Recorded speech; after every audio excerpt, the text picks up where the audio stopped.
G'day. I'm not Australian, but g'day.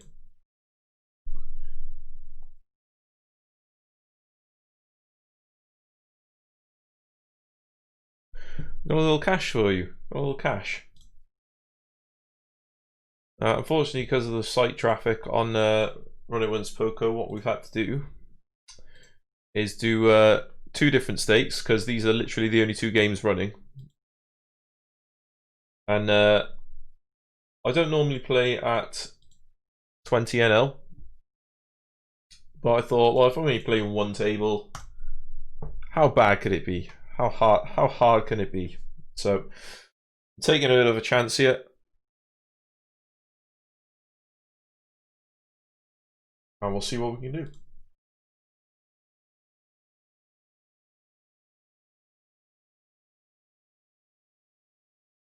I appreciate as well that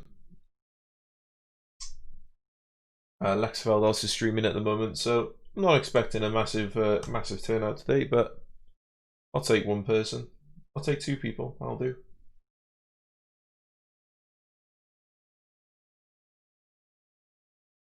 It's one of the unfortunate things about only streaming, or only having two tables like available to play, is it kind of makes it difficult to get some good action going. I mean, thus far on this table, I've had no no playable hands, so can't really do a lot with that.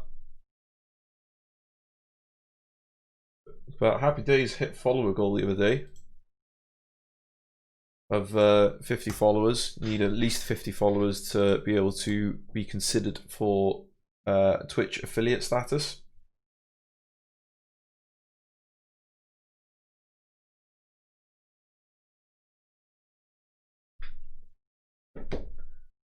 And yeah, hopefully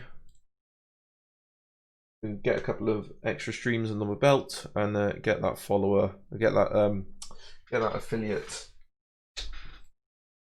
status, get a sub button, like start giving some rewards out. Be nice. I think we can call at least once here. He's gonna have a lot of just random trash. I think about half pot's fine. And we take it down. Hey, we played one hand at 20 NL and we've won the hand. How good is that?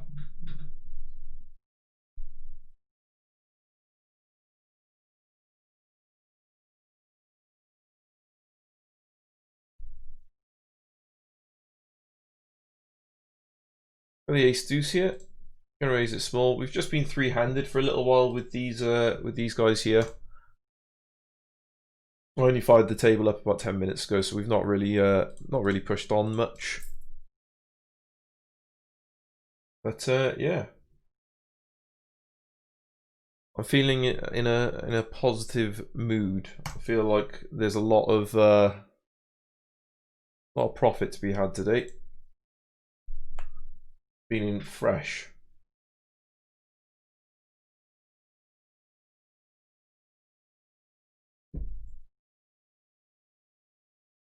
A7 offsuit in the big blind here. Probably going to look to 3-bet this. It doesn't play very well post-flop and we block a lot of his raising hands, so we're just going to come in for a standard 3-bet and fold to literally any aggression at all. So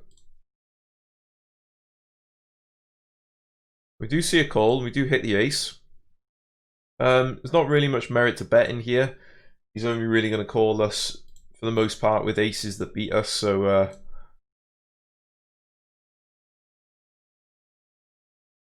just need to keep this pot small. I could throw in a little bit of a 1/3 pot bet. He's going to have a lot of like Queen Jack suited and things like that are going to want to see a river so that we can get some value from. The Queen does hit. I'm just going to check it back. I could bet thin for value, but what I'm worried about is the check raise, because if against the check raise, I just have to fold. So I'd rather just, yeah, Jack 10's a good hand to get a bit of value on the turn there. Well, so that could easily have been Queen 10 or Queen 9, a hand that is going to enjoy check raising against me. And with the Jack as a blocker to the straight, he might have even decided to check raise kind of on a bluff anyway. So I don't know. With those weak offsuit aces, I prefer just taking the slow road and taking the lower variance approach of just checking back there on the river.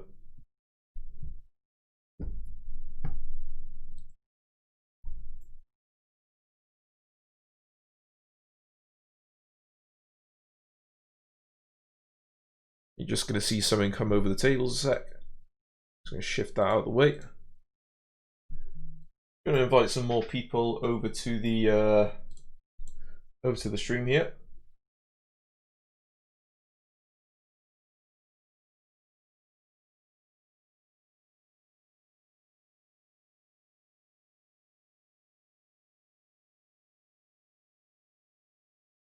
Going to raise up the King 8 suited here on the button.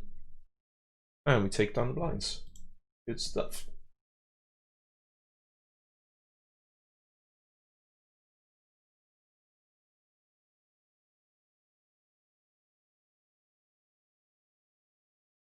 Nine seven offsuit, just going to let it go. No reason to get fancy. Yep.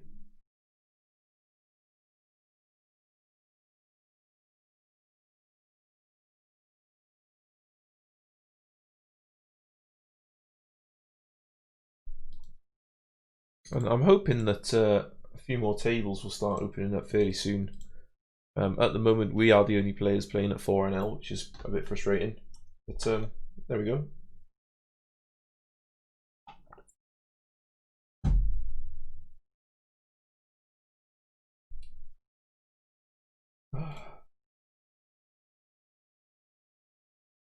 By the way, if you're watching the stream right now, don't be a lurker.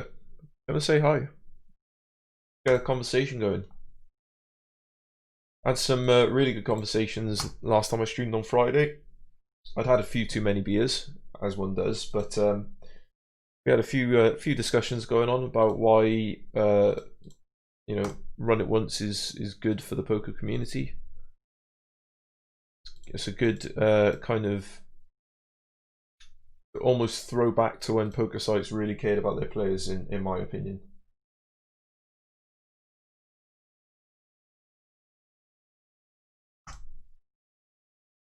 And they tend to really care about their the people who play on their site. I fold out the ace-6 here. I don't like playing weak offsuit aces out of position. Conversely to when I played against this guy, I was in position, so I had a bit more of a reason to kind of go in with a 3-bet there.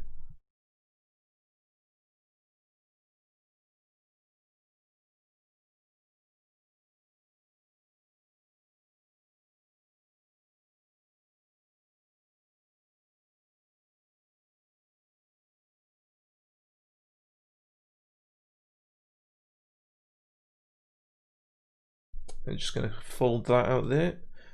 We could call in the big blind here. We can flop some good stuff with Jack 9, even offsuit. We flop middle pair, so kind of similar approach to what I did a minute ago. I'm just going to let's keep the pot small, pull some stabs.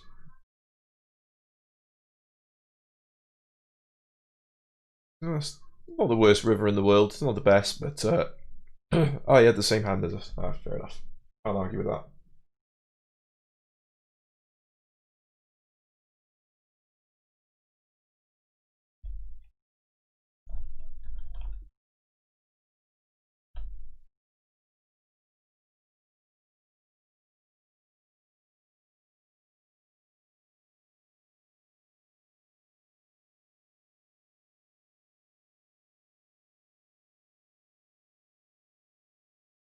Also, if you're new to the stream, please do hit the follow button. We're about to start ramping up the amount of times that I stream, but also we're going to be getting a sub badge, a sub button pretty soon. I'm going to have some good, what I think are some pretty good rewards for subscribers as well. So I raise up the ace-3 suited.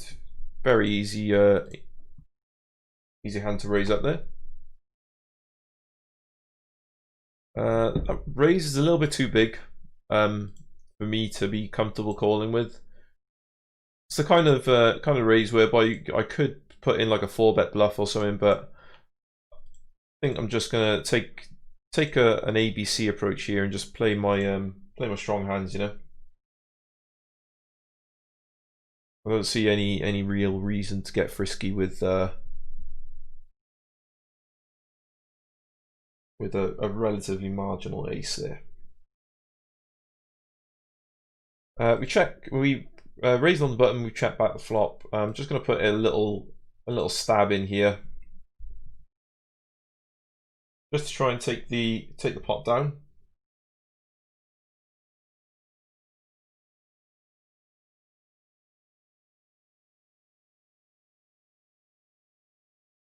And we don't quite get there. I'm going to try again now.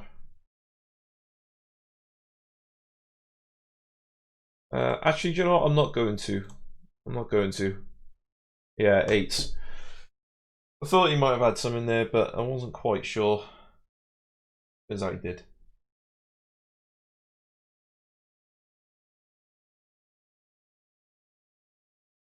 And we get a walk in the big blind. All that.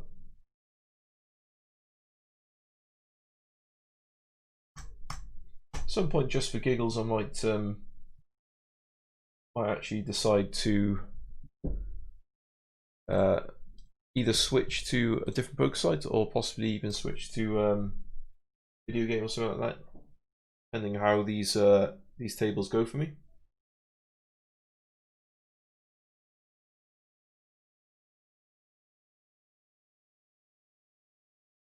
And we're going to fold that out.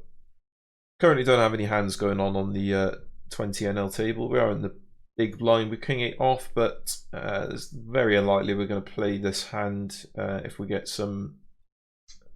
Oh, okay. Well, I was right. We didn't play the hand, but it was because we won. So cannot fault it.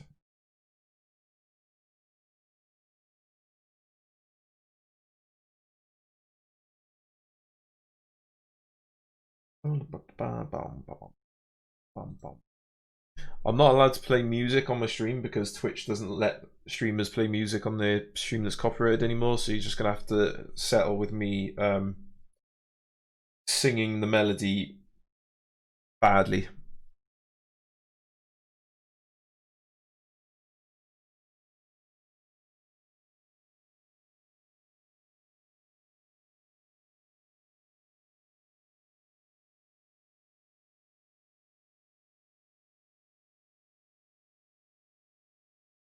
And we take it down. Nice.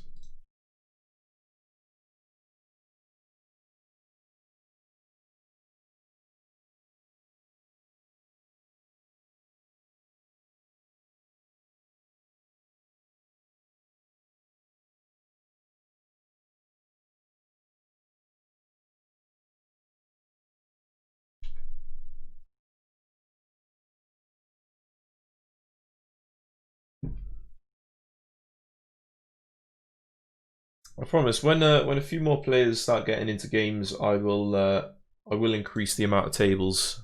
At the moment, there's only really two tables going on, so we're just gonna work with what we got here for now, at least.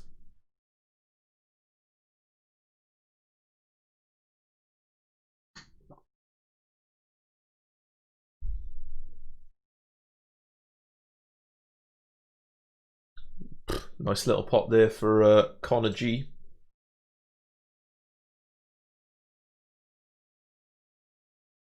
The other chap literally just had king. He just had a pair of kings there. That was a really good takedown for Connor G there to get so much value from that. I'm going to keep on barreling here. We already had the flush draw. We now pick up an open ender to go with it. And then we're pretty much just going to be betting against any river as well here, whether we hit our hand or not. But fortunately for us, we don't need to.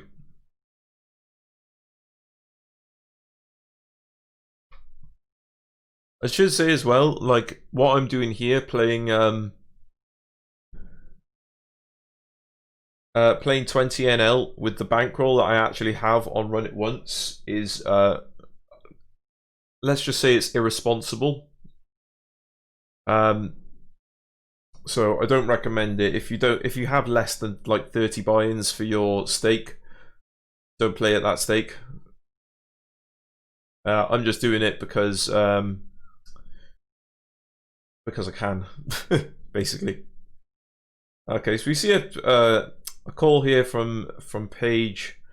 I think I'm just going to give up on the turn now.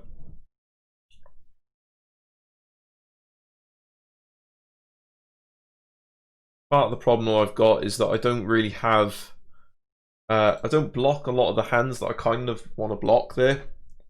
Because whilst I block Ace King, Ace Queen, and Ace Jack, all of which are beating me, those are kind of the hands that I want my opponent to have. Because they're more likely to fold to a double barrel if they've just got a random ace high.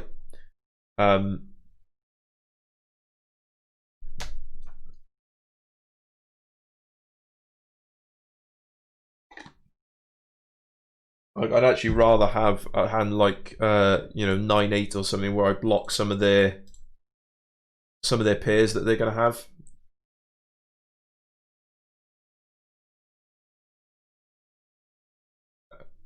I'm just going to see bet here with our 2 overs and a gut shot. Look to take the pot down most of the time, which we do.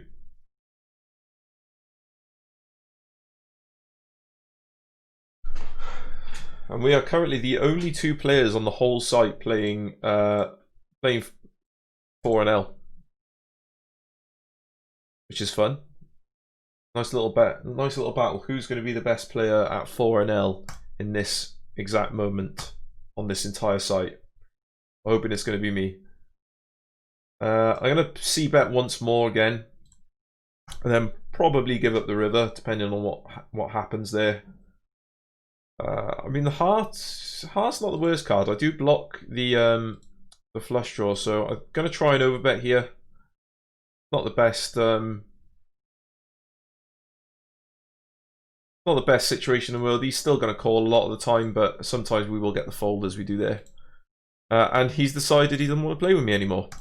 There it is. It's decided. I am the best player at 4NL on... I'm the best player currently playing 4NL on Run It Once Poker. That's how that works. What I'm going to do now, I'm just going to open up a load of empty tables at 4NL just to see if anyone at any point wants to come and hop in. It'd be nice if they did. I do prefer streaming when I have actual poker to play, contrary to popular belief.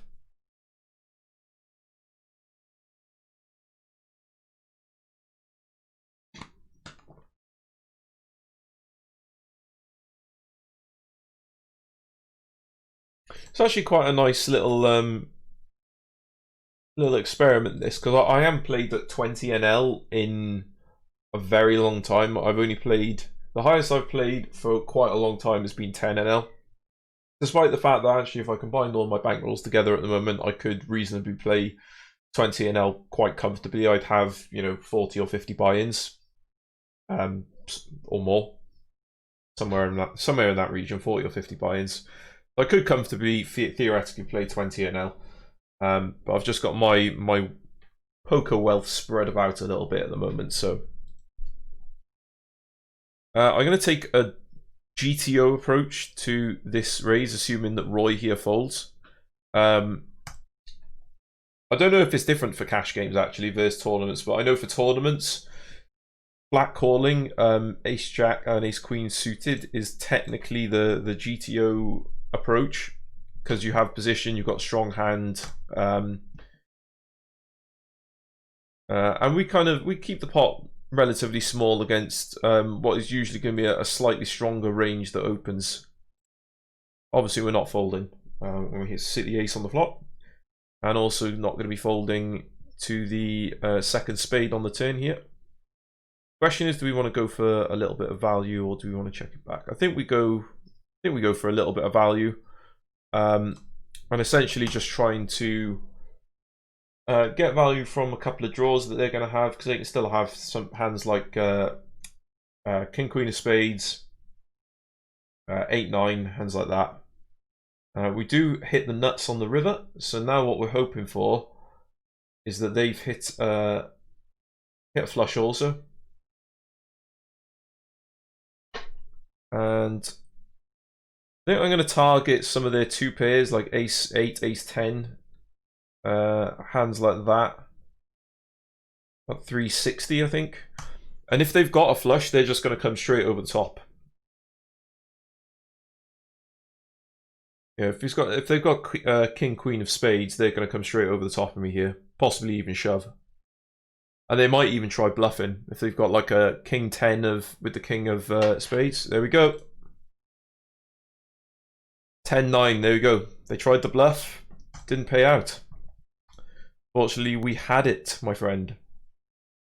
And that kind of move there is exactly why against this chap earlier, with a similar kind of hand strength, in terms of the ace at least. That's exactly why I thought, you know,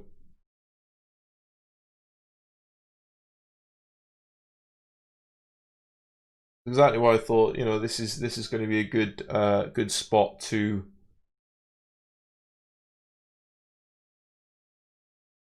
check back on the river when I had a7, because people are liable to make a little play like that.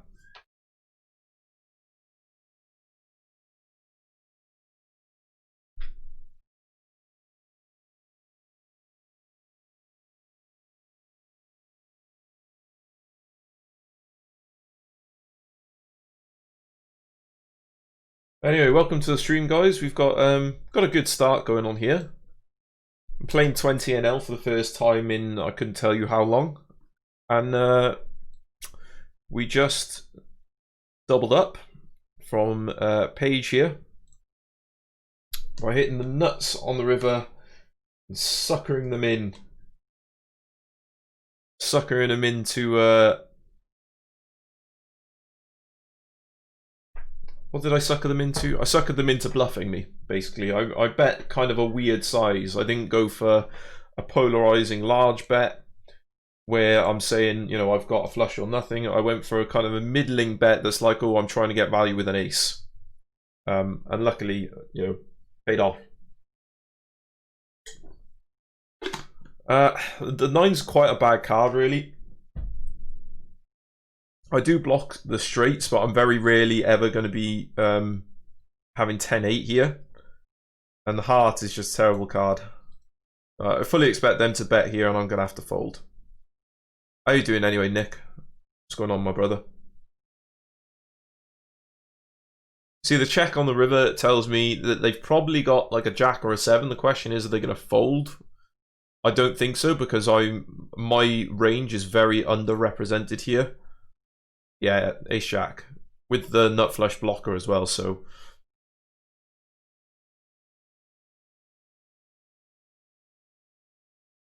I am slightly concerned about the time that I have on my delay at the moment. I might need to start and stop the stream again. Actually, no, it should be fine. Yeah, it should be fine.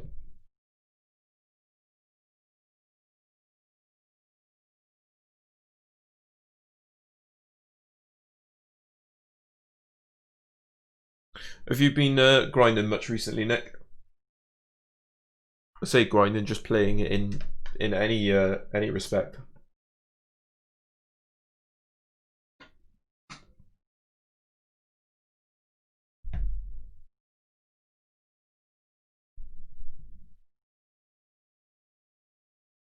Oh, you might also notice, Nick, that we've hit our follower goal of 50. So I'm one step closer to affiliate. I've hit my follower amount that I needed. Now all I need to do is get a few more streams in that have an average of 3 viewers, and boom, job done. Got it done. And that'd be pretty nice. We've already got ideas for perks for subscribers. I have written down somewhere. Wish I could remember where I've written it down because I have no fucking clue.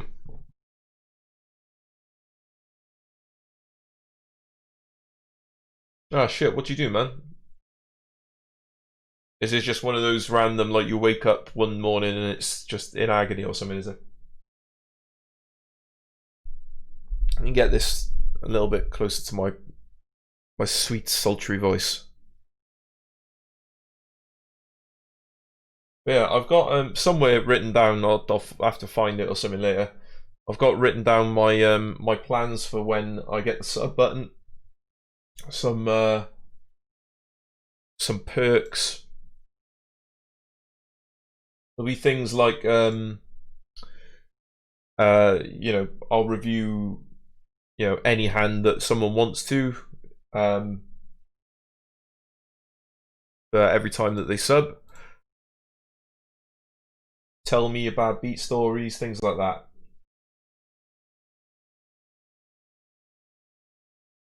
And I definitely have it written down because I knew that I'd forget what they were. Ace Queen suited, yeah, we can call this. It's pretty close to the bottom of my calling range here. I wouldn't be calling. I'd call probably Ace Jack. Yeah, I'd probably call with Ace Jack suited as well, but I maybe wouldn't play Ace 10 suited.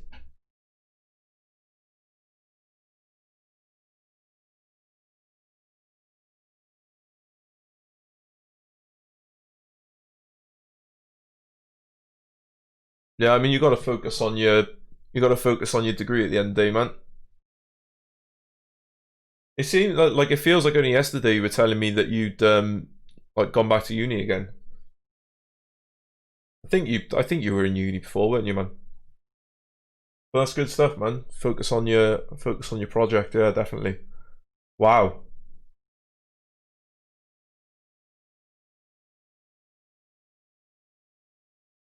Pocket sevens were getting a little bit frisky there.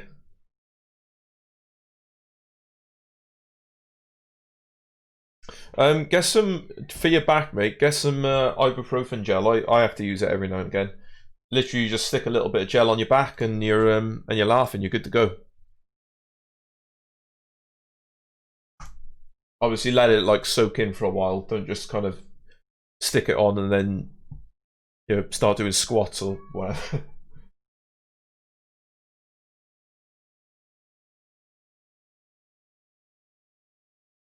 I really wish I could remember where I've written down these sub perks. It's starting to worry me that I can't find it now. Where are we going? No, that's not it. That's not it. Thought it might be on my phone. Oh, I'll find it later. Just know that there will be benefits to being a subscriber once I get that sub button, which hopefully won't be too long. Is the only problem with playing at 20 NL is you build up, you double up like I did earlier, and then like literally a couple of hands can go by and you've lost like 10 of the 20 bucks that you just made. And when you're playing kind of a little bit outside your bankroll, you kind of look at it and go, oh fuck, that's not good. But at the same time, I'm up, technically for the stake that I'm actually playing, which is 4 NL, which currently there's no one playing at. I'm up like 3 buy-ins from playing at 20 NL, so can't fault that really. I mean, that's just good shit.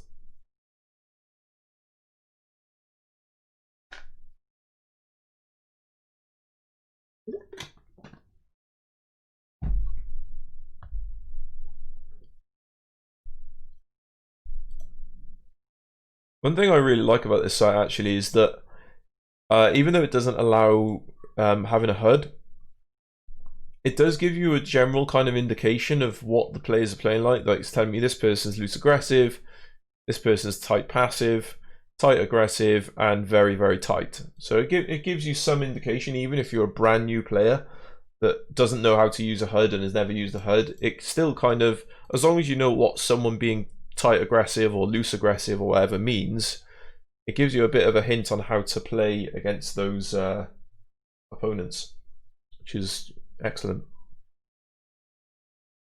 It's something I didn't even realize as well before I started playing on the site. I just kind of went on here, went over my my name, and I was like, "Ooh, that's a handy feature."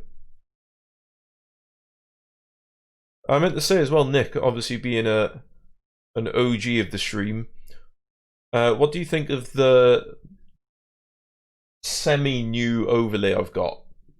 Because I've changed a couple of things in it. I haven't changed much, but I've got this nice little animated kind of border going around me. I've got little animated border going around the chat. I've kind of made the logo and things a bit smaller just to fit it in a bit neater in the screen. I'm going to sort out the info bar at the bottom. I'm going to sort out as well. Don't fuck about here. We got top pair, top kicker. Just want to start piling the money in against Marvin Beat. Yeah, I think I just carry on with this, don't I? And now I'm going to check. Try and get value. Try and get him to bluff his like king tens, 10-9s that miss, ace tens. It doesn't fall for the bait, unfortunately. He might have just had a jack. And yeah, he did. Yeah, king jack, but I was looking to try and get value from his missed draws, so can't complain. Though. Nice little pot there. Nice little pot.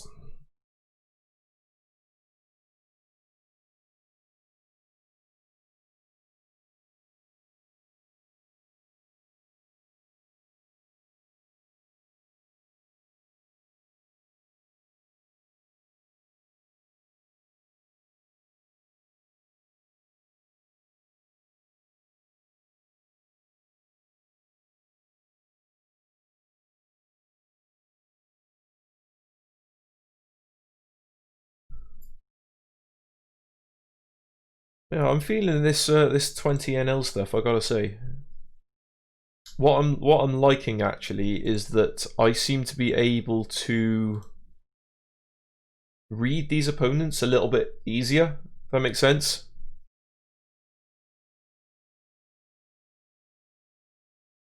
Yeah, of course you fucking did, mate. I know your game, pal.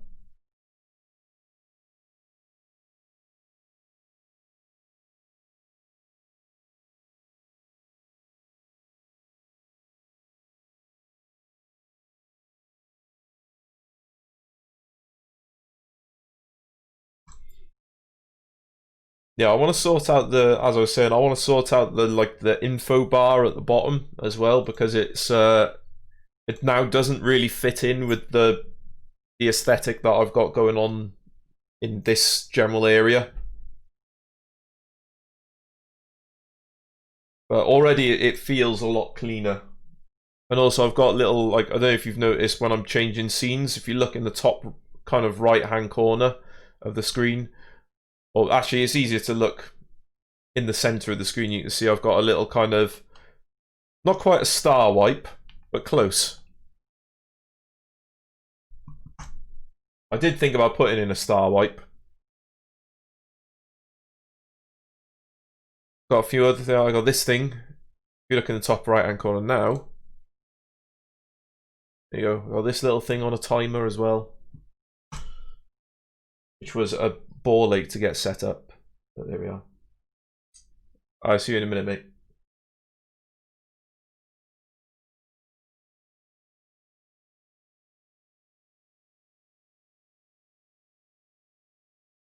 Hey, I'm currently on the leaderboard at 20 NL, which is nice. So on Run It Once, I'll bring this in actually so you can see it. On Run It Once, they have daily leaderboards at the moment. And if you get in the top 10, then you win a little cash prize. You have to be still in the top 10 by the end of the day, though, obviously. So, you know,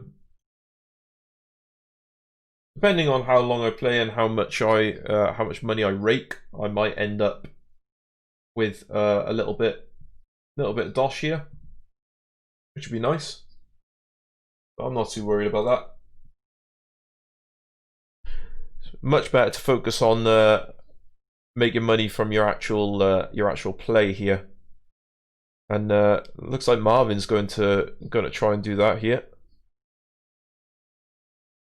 and misses out. Gonna have a look and see what action we had.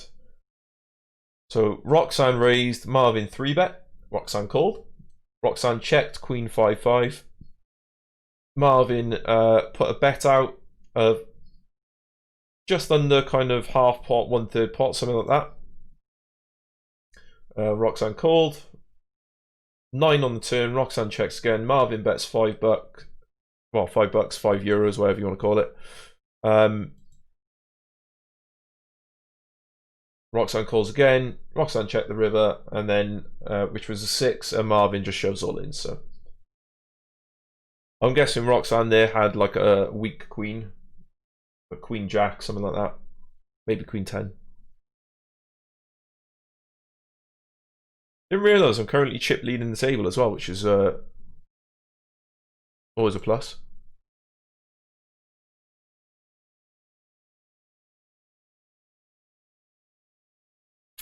Four bet from Paige. I'm just going to let it go. If it was suited, I might consider calling, but offsuit ace queen is not as strong as what a lot of people think it is. And when you're facing an early position raise and then a 4-bet, it's not worth taking the chance.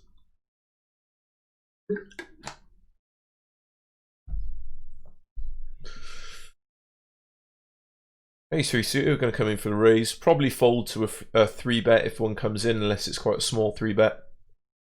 It's like a 4x, we'll be folding.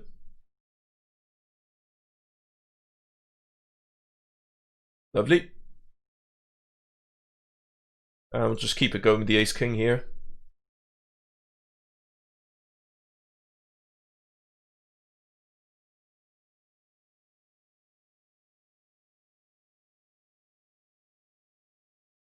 Roy so far has played very, very few hands. Mary A, I feel like I played against a few days ago at 4NL, who I recall being a little bit of a nutter. I mean, it's a super dry board. I think I'm going to bet small here. Against two opponents, I don't just want to check and let one of them potentially get there with something. If it was heads up, I would just check that, I think. But against two opponents, I'm more inclined to give myself a little bit more protection if one of them's got like 8-7 and 7 hits the turn or something like that.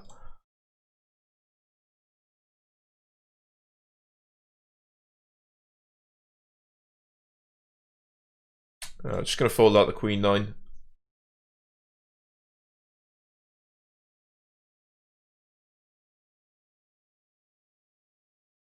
Ace Queen suited. Probably going to take the aggressive approach here. We'll see what Roy does first, though, who's been extremely tight thus far.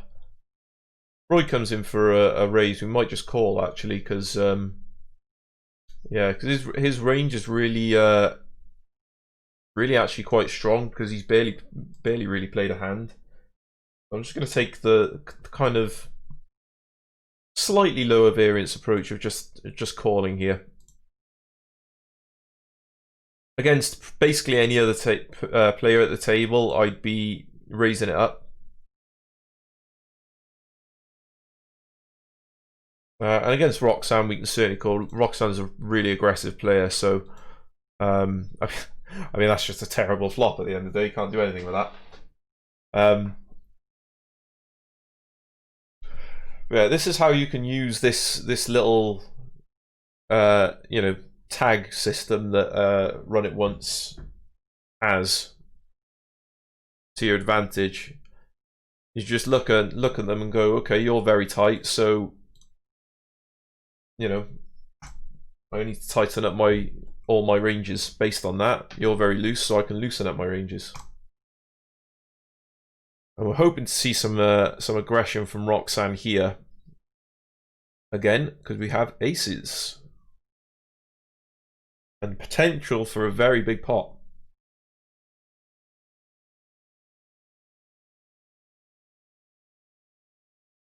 And Mary's thinking about it.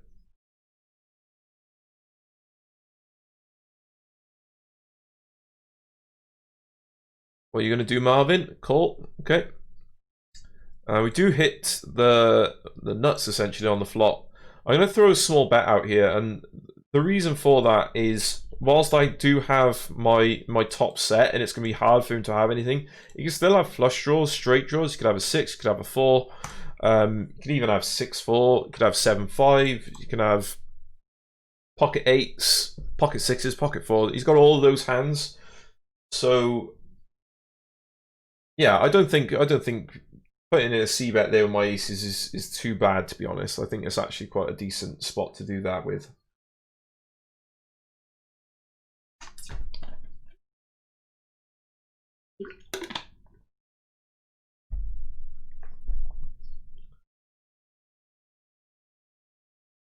You know, it's quite sad, but literally all I can think about right now is where the fuck did I put one little file that had written on it what I was going to do for people once I get a sub button. Cause I can't find it for the life of me, and it's you know when you just need to find something where you're looking for something, and no matter what you do, you can't find it, and it just starts grating on you. Like, that's where I'm at right now.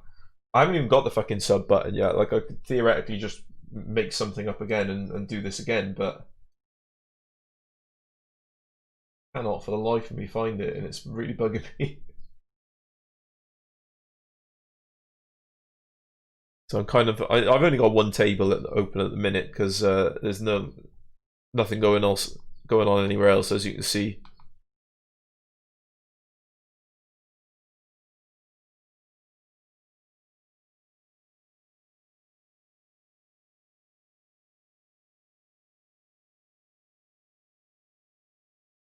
I might just have to do like a search on my entire PC or something.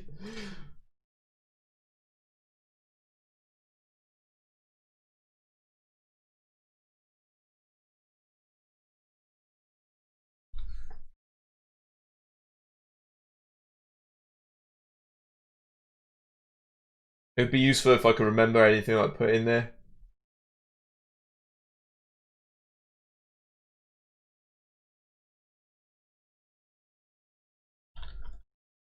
I don't know. I'll find it eventually, but it's bugging me. It's this tilted. Like, I'm getting more tilted by trying to find one stupid little bloody text file that I wrote at some point earlier in the year than I am by like playing and like losing a pot or anything at the moment. It's really fucking aggravating. I don't really know what to do about it.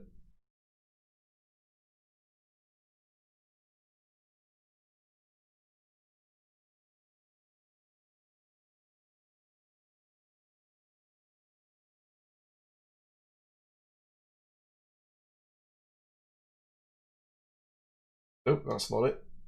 Thought I found it then for a second. I got excited. No, fuck it. Let's focus on the task at hand, playing poker and winning money. At the moment, I'm doing just that. Normally play at 4-L, so I'm 3.5 buy-ins up. To answer your question, Finn, we have and we haven't. So I'm playing at 20NL, but I haven't moved up to 20NL. So if you just look at the, let me get the lobby open for you for Run It Once Poker. So you can see that there is one player playing at 4NL, and that player is me. Now because of that, it's kind of like I really wanted to stream today. I put it on my like schedule thing that I was gonna try and stream every Sunday at around 11, half 11 in the morning. I thought I don't want to not do that, so I thought, well, how can I do it? Well, there's a game going at 20 NL, so I'll just hop in and just play one table, because I normally play 6 tables at 4 NL, which would be 24 euros anyway. So I'd have 24 euros kind of up for grabs. So I might as well play a game one table at 20 euros. And I think I'm good enough to hang, and at the moment I'm doing all right. So it's working out quite well. Call it a shot take. That's what we're going to call it, a shot take at 20 NL. But it is literally the only game going for No Limit Hold'em at the moment on Run It Once. They've got some games going at Omaha, but I am one of the worst Omaha players in the world, so I'm just not even going to bother trying. It's quite pathetic actually how bad I am at Omaha. I've played some Omaha tournaments before and done, specifically Omaha 8 or PLO 8, and I've done quite well in them. I've also once won a Badugi tournament because there were no other tournaments going, and I decided, fuck it, I'm just going to learn how to play Badugi whilst playing in a tournament, and I ended up winning it. I looked up online like the most basic of basic strategies for Badugi, and I managed to win. I can't even remember what the rules of Badugi are now, but yeah. So I'm not going to bother playing PLO because I'm terrible at it. I'm just going to stick with Hold'em and just play a little bit of a higher stake than I am used to, and try and use all my acquired knowledge to not lose, basically. I'm going to throw in a small raise here.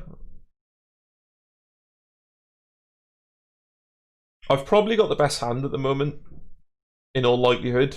And you can have some ace queens, ace jacks, ace king, some flush draws, things like that are going to want to potentially stick around for at least one more card that I can get value from.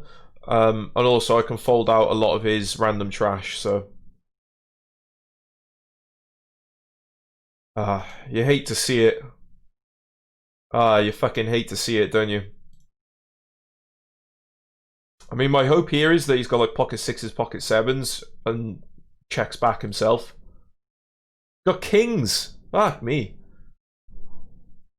Okay, ace might have saved me some money there on the river. Gotta look at the positives. That ace didn't hit the river. If that river's like a fucking 3 or something like that, then I might have ended up losing like, I don't know, another $5 or something there. So you gotta take the positives. Roy has started to loosen up a little bit, so I'm coming for a raise with my king jack off. I'd rather raise and get him off the hand now than just call. And that's a decent flop for our range as well as for our actual hand. So I'm gonna throw in a small c bet. I don't want to start bloating the pot too much. Because Roy has played quite tight, so he could easily have 10s here. We block jacks, which is great. But he could have queens potentially. Could have ace jack. And I'm gonna throw in another c bet here. I'm kind of trying to control the size of the pot here, because if I check over to him, he could bet like, you know, €4.50 or something like that, which is really what I don't want. The 9 is kind of a bad card. Straight gets there. 10-9, Jack-9 get there as well. So we're just going to check it over to him and potentially call a river bet, depending on how much it is. But no, we take it down. What did our friend have? He had ace-queen. So he was coming after me with the gut shot. King would have been a dangerous card as well, because that, you know, gives me top 2. So yeah. pretty good. And by checking on the river as well, I gave him the opportunity to bluff there, which is which could have potentially made me even more money again.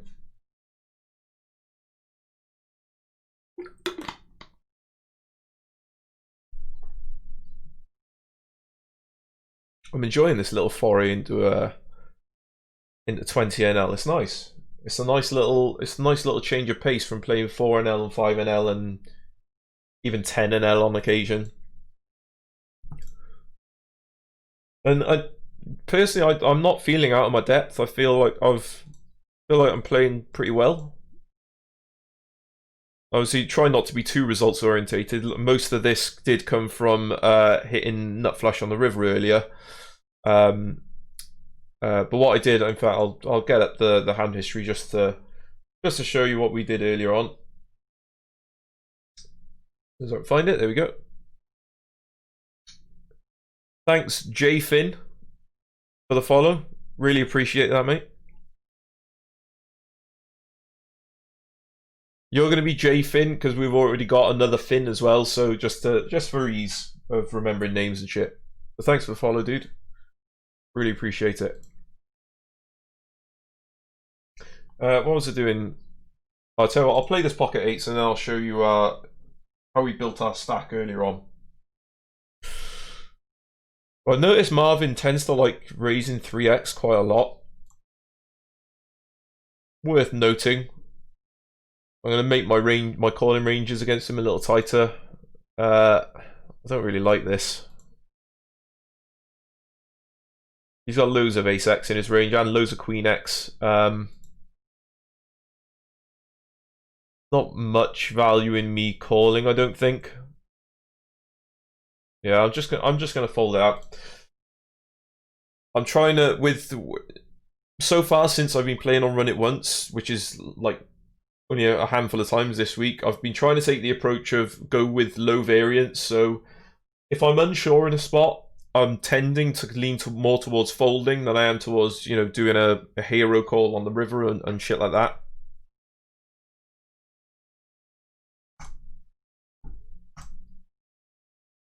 And so far, we've battled with Paige quite a lot. It's Paige that we doubled up against earlier when we hit the nut flush. I'll show you in a sec what Paige did, which was a pretty ballsy move. I've got to say, there are aspects of it I like and aspects I don't like, but I'll show you what happened here. Unfortunately, Run It Once doesn't have a hand replayer function. At least I've not found it.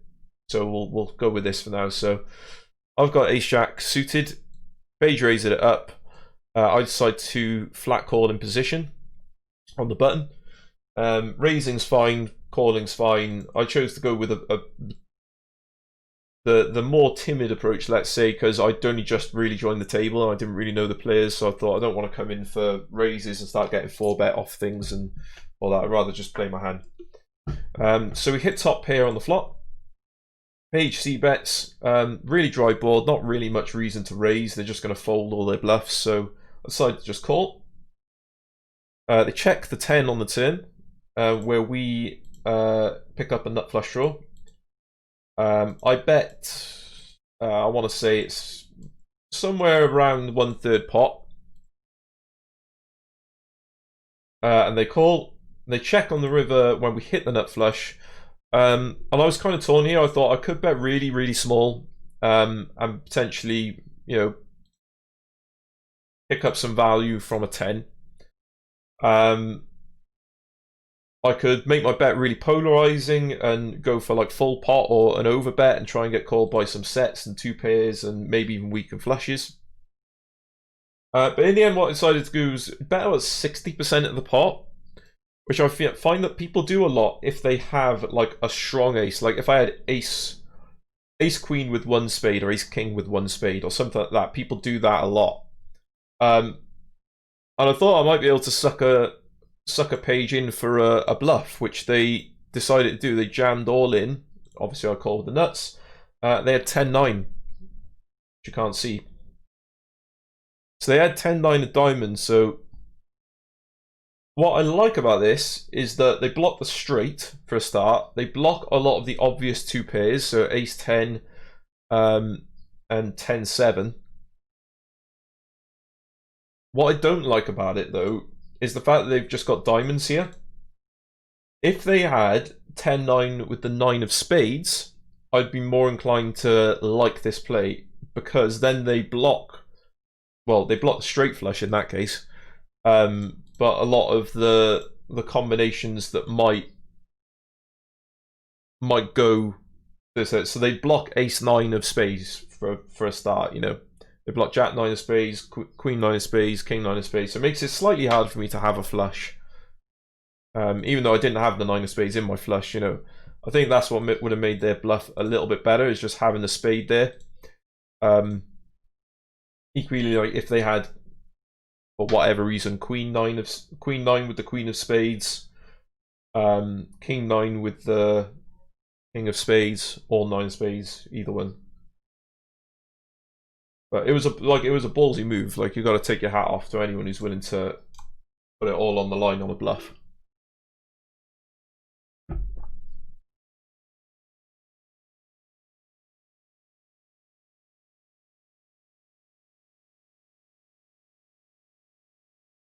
You've not really missed much as well. While I was going through that, I won a hand against Roy. He raised in the small blind. I re-raised with ace jack offsuit, I want to say.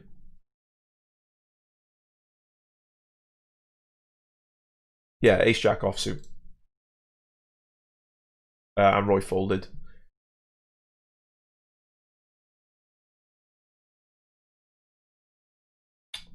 Kind of a weird flop, this, because we've got some backdoor draws. We block ace jack, we block ace 10, we block jack 9, jack 10, jack 10. Sorry, jack 10 blocks it itself. We block 10 9. I mean, against the donk bet, though, I don't think we can really do much apart from fold. I mean, it's kind of like there's just not really a lot you can do, I don't think, against that. Like, what is raising going to achieve? They're going to fold. What if they've bluffed with ace 5, which we block and shit like that? You know, I don't see much point in that.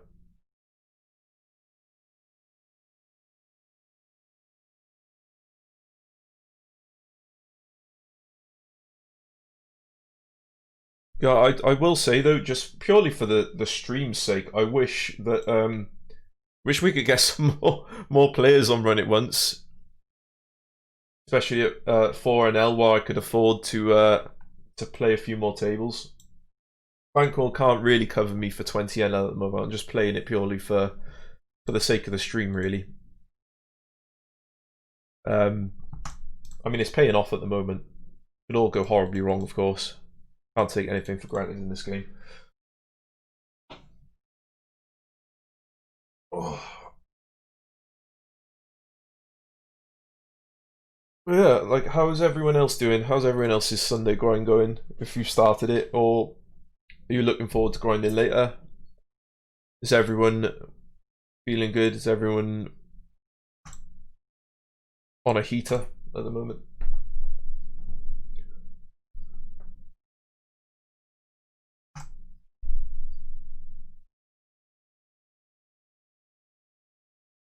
Aces are nice.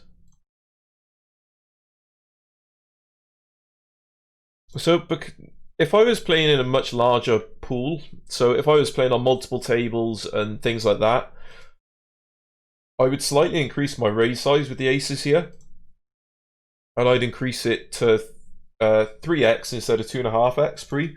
But because I've been playing with the same players for like the last hour, I've been raising 2.5x pretty much every hand, so it is more likely that these guys might be able to pick up on the fact that I've suddenly sized up my raise size, therefore indicating a stronger hand. So just going to keep it the same for basically everything at the moment. But again, if I was playing at lower stakes, like if we can get some players into 4NL, for example, and after getting some players into 4NL, if we can, you know, get a few tables on the go, I'm pretty confident that players aren't really going to be paying that much attention to what I am doing, so I can afford then to try and start being cheeky and raising slightly more with my bigger hands to get more value from them. Oh, it's a lovely bit of breeze there.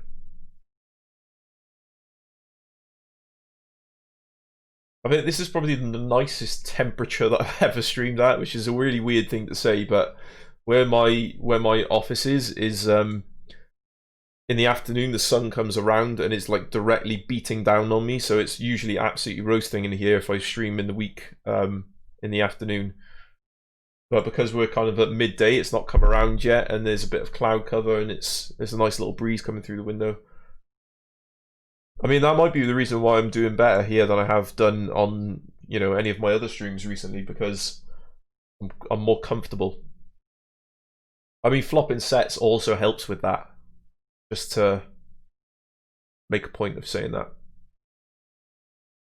Roy's been pretty tight, so we can reasonably assume that he's got some sort of strongish hand here, like an ace or something. Don't want to raise it just yet. The board is pretty dry. 8 of clubs is a pretty nice card for us. Doesn't really change much.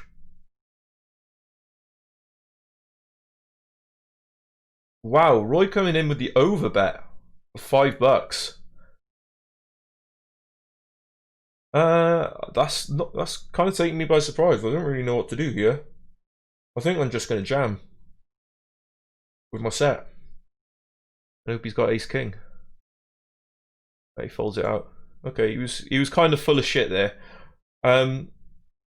Give me your thoughts on that, guys. I don't really know. Also, I've just gone on a rant about sizing up, but I'm sizing up here because we've got a splash the pot amount in the middle there. Yeah, I don't really know what the best thing to do there was.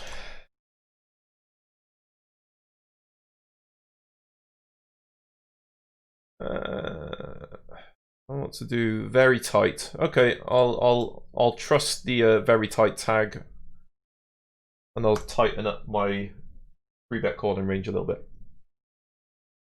Yeah, I really don't know what to do with this, guys. Give me some, not this hand, this hand. Give me some thoughts, because pre-flop, pretty standard. We call with our small pocket pair, trying to flop set. Flop, pretty standard c-bet size, we call. On the turn, he overbets, which is very polarizing. That's saying, like, I've got ace king, ace 8, ace 3, basically, or maybe a club draw, maybe. So I'm a bit. I was confused. I didn't really know what to do here, which is why I thought, right, if in doubt, I've got the third nuts at the moment. I'm just gonna jam and hope that he calls with ace king or ace 8 or pocket threes or ace 3 or something, even ace 5 maybe. And I don't really know if that was the right thing to do or not.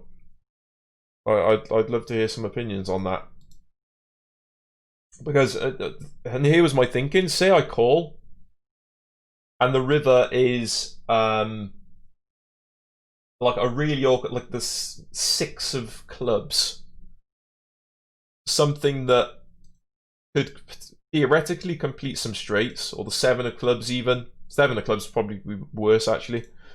Something that completes straight draws, flush draws, and then he jams. And like, what do I do? I'd probably still have to call there, but I wouldn't be happy about it. You know what I've just noticed, actually? There's a view replay button. Oh, look at this. We have a replay button. Good on you, Run It Once, for having a replay button that I didn't know about.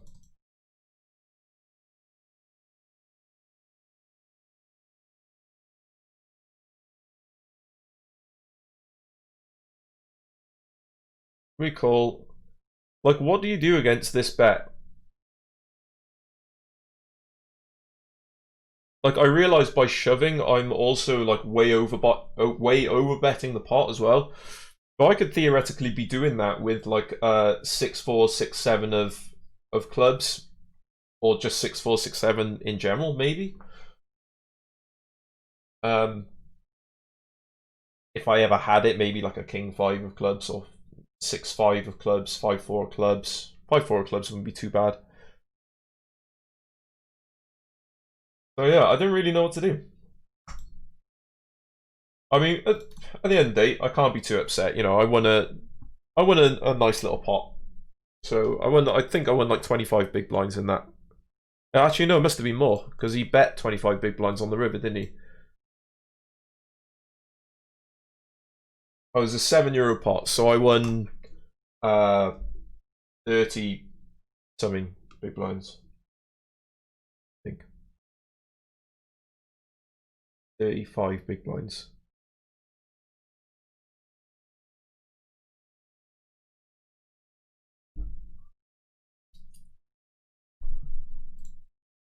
Looking to flop set again with the 7s here.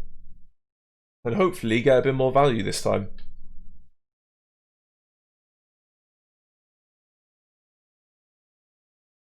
Okay, it's not a bad flop for us.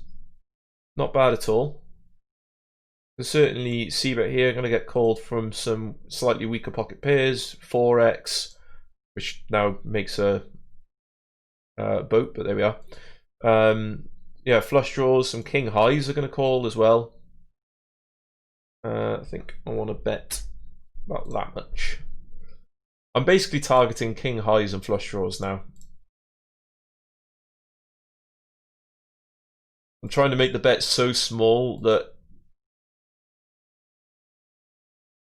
they know I'm going for value, but kind of can't fold unless they've got literally nothing, which clearly they have literally nothing. But we're chip leading this this little cash game table here. I'm really enjoying it. And comfortably so. I'd highly recommend Running Ones Poker to anyone else who's looking for a new site to play on. Absolutely.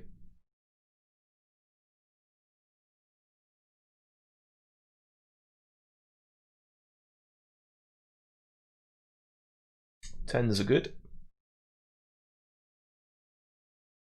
We'll be 3-betting against Roy, against Paige and Marvin. 3-bet or call is fine.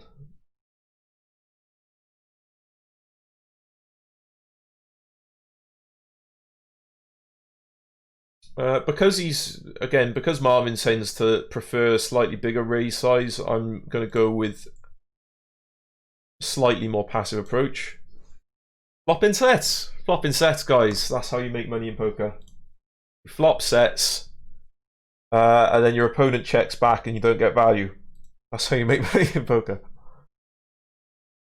Go on, let's check again. Let's see if we can get him to do something stupid. Maybe he's just hit a set of 5s. That'd be great, wouldn't it? Now I'm going to raise it up. Yeah, let's make it a solid $2 or €2 even.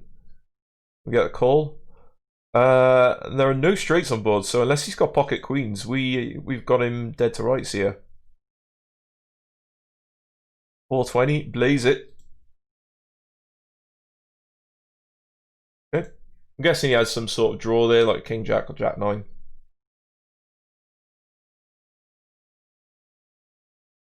But we doing things, guys. We doing things. We're up 23-ish bucks, which at my normal stake at 4NL is 6 buy-ins. The first day I played on Run It Once, I played 4NL and actually did win 6 buy-ins, which was great. This has been a little bit less kind of hard work, I would say, because I'm only playing the one table. But again, thanks for hanging with me today, guys, because I know it's very easy to go with the usual streamers that you see on every day and you have done for the last however many years. Like Lex at the moment has got like almost 4,000 viewers, so yeah, to poach any viewership from Lex Veldhouse at all is a fucking godsend, because like I know of streamers that have designed their entire like streaming schedule to not be on when Lex is on, because when Lex is on, like everyone just flocks to Lex's stream, which is completely understandable because he's a great, like, he is the Mac Daddy when it comes to streaming at the moment.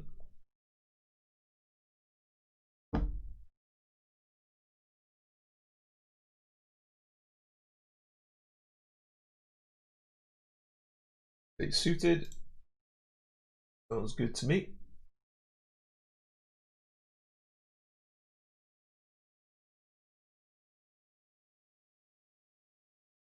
Taking down the blinds sounds good to me as well. Yeah, to be fair.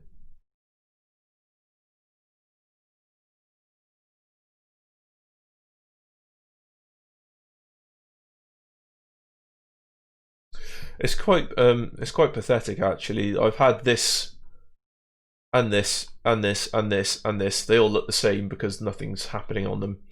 I've had all of these tables. I've had 5 4NL tables open for over an hour now, and no one wants to come and play. I'm literally the only person on Run It Once Poker that's sat down at 4NL at the moment. There I am, one little player. If I was feeling speculative, I could potentially add another 20NL table, but like I'm quite comfortable to say like my bankroll. This is my bankroll, but then I've also got my this is my bankroll minus 5 tables of 4 euros being sat in, and then 1 table of 20NL where I've got 44 euros on there. So my bankroll on Run It Once is probably about 150 euros, but I deposited 100 euros on here at the start of the week just to kind of give the site a try.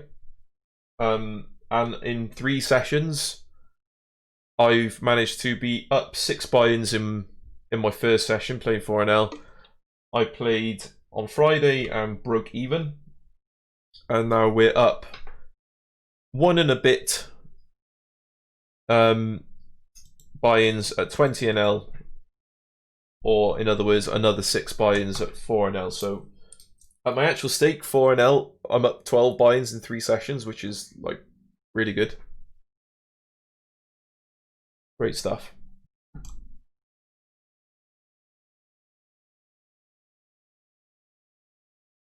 But yeah, I'm really enjoying streaming it at the moment as well, because like, whereas the other sites, PokerStars and Park Poker and that, you can never quite get the tables to sit exactly where you want them for streaming.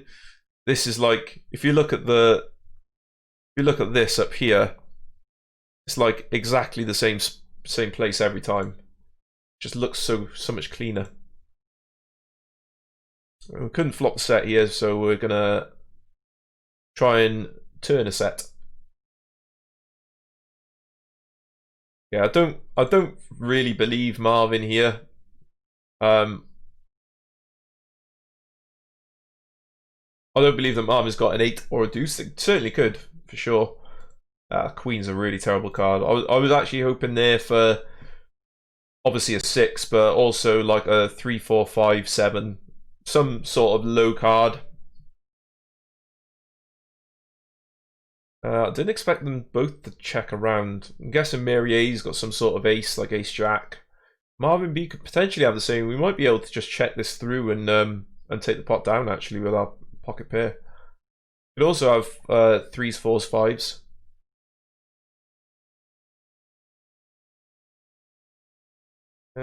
Yeah, the bet's a bit too big. If it was half pot, I might have thought about calling, but especially with 1 player behind as well, you got to be probably a little bit careful there, I suppose. I'm just going to fold the King 8.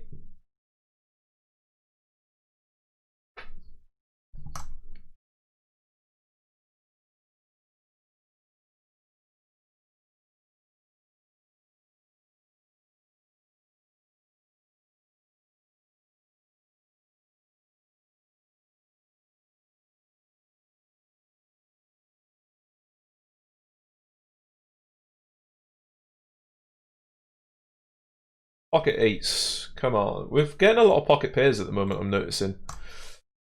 We're getting 6s, 7s, 8s, we've had 9s, we've had 10s.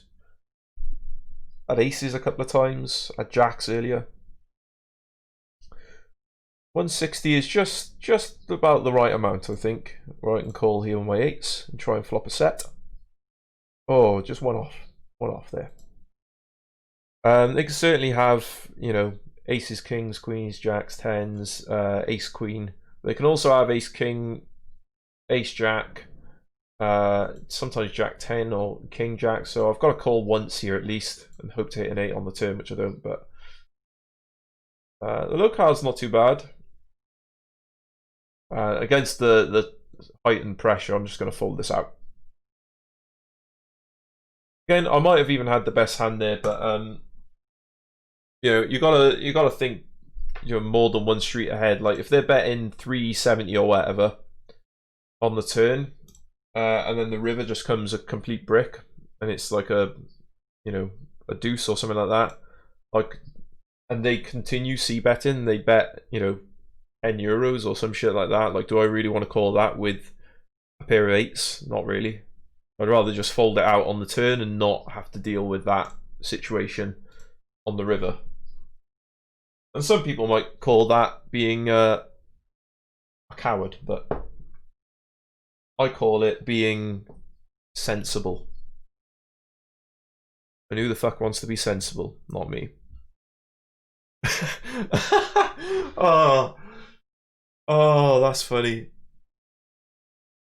I don't know if you guys would be able to see it on Twitch chat, but on my Streamlabs OBS, I've got a button that tells me the users that are in the chat, and one of the users is Hot Local Mom. So yeah, who thinks that Hot Local Mom is a real person? Like, what's the percentage chance of Hot Local Mom being an actual mom who is also hot and is local to my area, especially given the fact that no one says mom around here? Ah, it's tickled me. You see some of the shit like that sometimes, and it's just funny.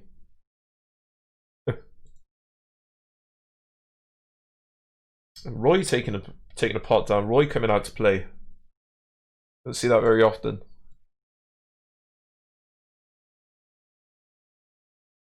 King 9 off. I think normally in the big blind is a call anyway, but especially with the splash the pot amount in the middle, we definitely gotta stick around for this. And we do hit bottom 2. Shame about the ace there, but see what Marvin decides to do here. Comes out betting. I don't really see much reason to raise here. If he's got like ace 5, ace 6, he's gonna keep betting, and wow, that's a pretty good card. Okay, so now we lose to aces, kings, or ace 9. And how do we get the most value here? I think our best chance for value here is to just bet like $2.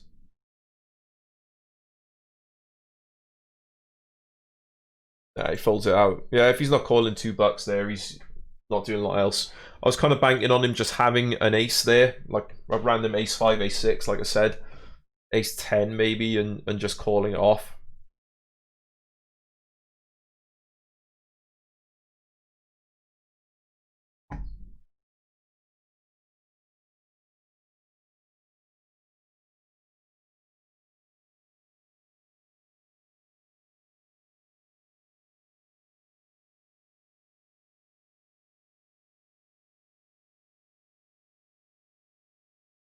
I'm just really into the riff that I'm listening to at the moment. Obviously, you can't listen to because of Twitch rules and that, but.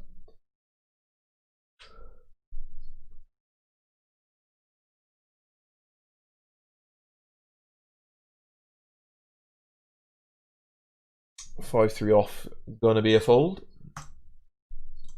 Easiest fold of the day. One of the easiest folds of the day, actually. Oh, someone's overtaken me in the leaderboard, guys. On my little run it once leaderboard here, I was in 8th, and someone's crept up behind me. They must be playing more than one table. I'm not bothered about this leaderboard today. like in the future when there is a bit more traffic, or if I'm gonna be playing like a long session, then I might try and go for the leaderboard here, or even the 4NL one here. I did try the other day actually, but I was just short of the min. I'm still on the leaderboard at the moment for the 20NL and 10NL leaderboard, but I highly doubt that I'll still be on it by the time the day finishes. I've made some half decent rake back already though on the site.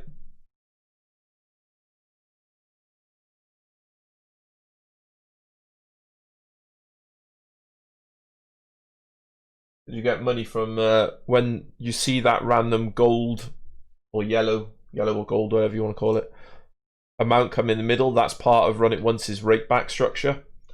So they just randomly will just throw a load of money into the pot for whoever is bold enough to take it down, you know, which is a really good way of doing it, because it means that no matter how much you play, even if you can't meet the points amount that you need to get to the different rewards tiers and things like that, you still have the opportunity to make some rake back. So it's a nice little way of doing it. And then they still have their tier system on top of that as well. So depending on how aggressive you are and how you play, you can potentially like make a fair bit of rake back. I'm hoping for the jack then. Hoping for the offsuit jack. I could very well have the best hand here, to be fair, with queen high. I might actually throw in a cheeky stab. Let's go with 60 cents actually. Trying to make it look like I hit an ace or a king on the flop and was just trying to slow play it. And now I'm going for like really thin value. I'm quite happy to check back the 10, to be honest. He's going to have like 8s, 9s, 7s, 6s, 4s, 5s, 3s. Could have queen jack actually, which would be a quite frustrating hand, but could also have a king himself. Yeah, there you go.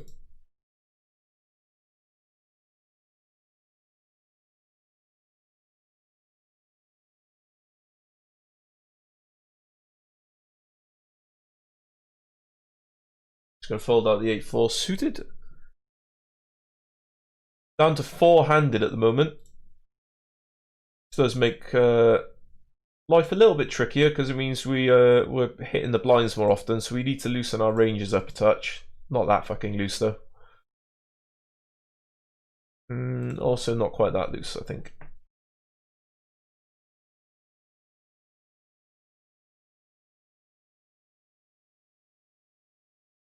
I'm currently sitting quite pretty actually. Been playing some good poker, I think. Not gone too crazy. I'm not also not being too timid.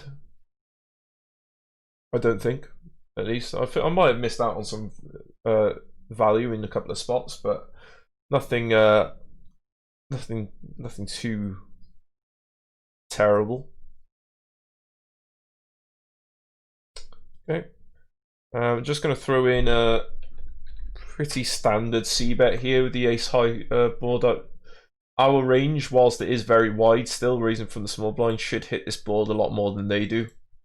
In which case we can throw in the raise, or throw in the bet rather. Question is now, do we want to put in a second barrel? I don't think so. If I had some sort of backdoor equity, maybe, but yeah, the check back. Maybe he's got a queen. Forget. What do you think, guys? Do you reckon I can get him off a queen if I come in with an overbet? Maybe, but I'm not convinced. They've been quite active. They've tightened up more recently, but they were quite active earlier. So I'm not taking this as gospel right now. That looks like thin value bet. Yeah, I'm just gonna let it go. They might have had king jack, king 10 or something like that, but yeah. As I said, I'm taking a a pretty low variance approach to this game, and so far it's paid off, so I'm just going to keep doing what I'm doing. Not really much reason to change it up at the moment.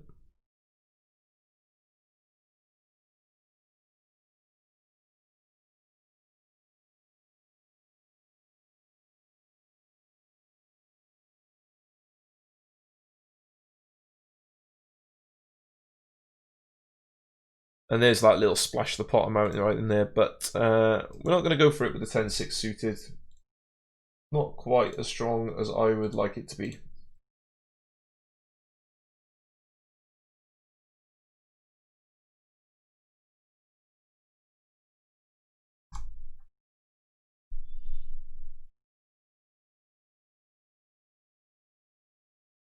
Fair play, fair play.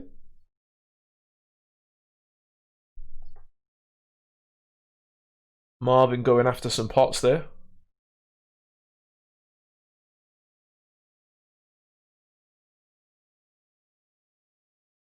Probably just going to look to flat call in the big blind here with the King 10 offsuit against Mary. It's not the best hand in the world, but still make things happen with it. I'm definitely folding against huge 3-bet from Tony X.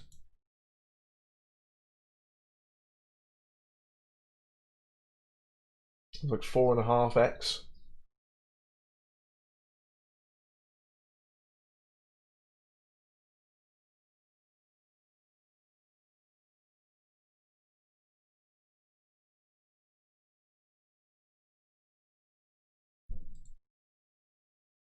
I think I'm going to give up on these 4NL tables that have been sat here for an hour and a half now, waiting for someone to come in, but no one wants to play with me. I don't know if it's a case that it's just me that they don't want to play with, or they don't want to play at all. But either way, I'm not hanging about any longer. Okay, we need to size this up a fair bit because of the splash, the pot amount. Just think of that like an ante. Yeah, and Paula's coming over the top. Oh, what do I? No, I'm not gonna get into a fucking raising war over 40 cents, guys. I'm not doing it. What I am gonna do is I'm just gonna sit out. Just gonna sit out for 5 minutes. I'm just gonna pop to the toilet, and I'll be back in a sec.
What's going up, guys? What's going up? What's going on, even? Some decided to come back with a different look, you know? The channel's called Big Shades. And therefore, I should wear big shades. There is a slight problem. I'm going to have to take them off because I can't see the screen. But there you go. There you go. I'm trying to get back into this fucking game, but it's not letting me. For some reason. I'm back. Let me back in. Okay, this is the first kind of negative thing that I have found about Run It Once. I can't get back into my game. In which case, what I'm going to do, I'm just going to do it again.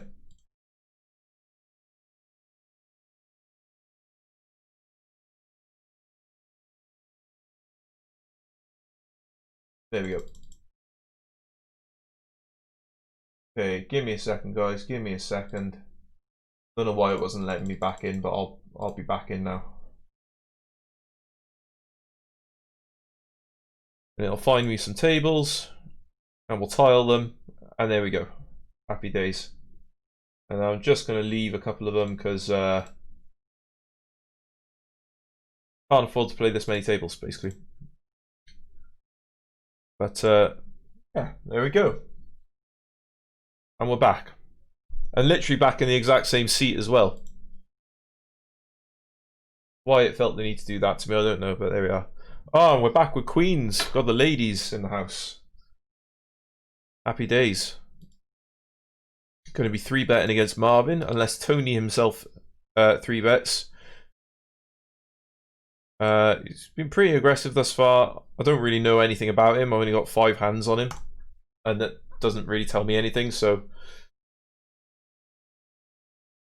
need to take this a little bit careful. Ooh. Oh, we got another lady. We got a threesome going. It doesn't look like Tony wants to play with me. Yeah, that'll do. Maybe we'll get a call from something. Hey, we got a call from something. Where did we get a call from? We're gonna have like ace 10 or something. That would make sense. Ace 10 would make sense. Ah, do you know sometimes, guys, when you call a hand and you say, do you know what, this hand would make perfect sense, and then they have exactly the hand that you thought. Oh, you gotta love that. Pocket fives, sometimes I'll call there with pocket fives, sometimes I won't. Right now, I just don't feel like it. Only just back off the break. Need to give myself a little bit of time to settle back in properly. I was surprised he didn't c-bet with the ace 10 there, though. That does surprise me a little bit. I don't think it's a bad decision by any means, actually.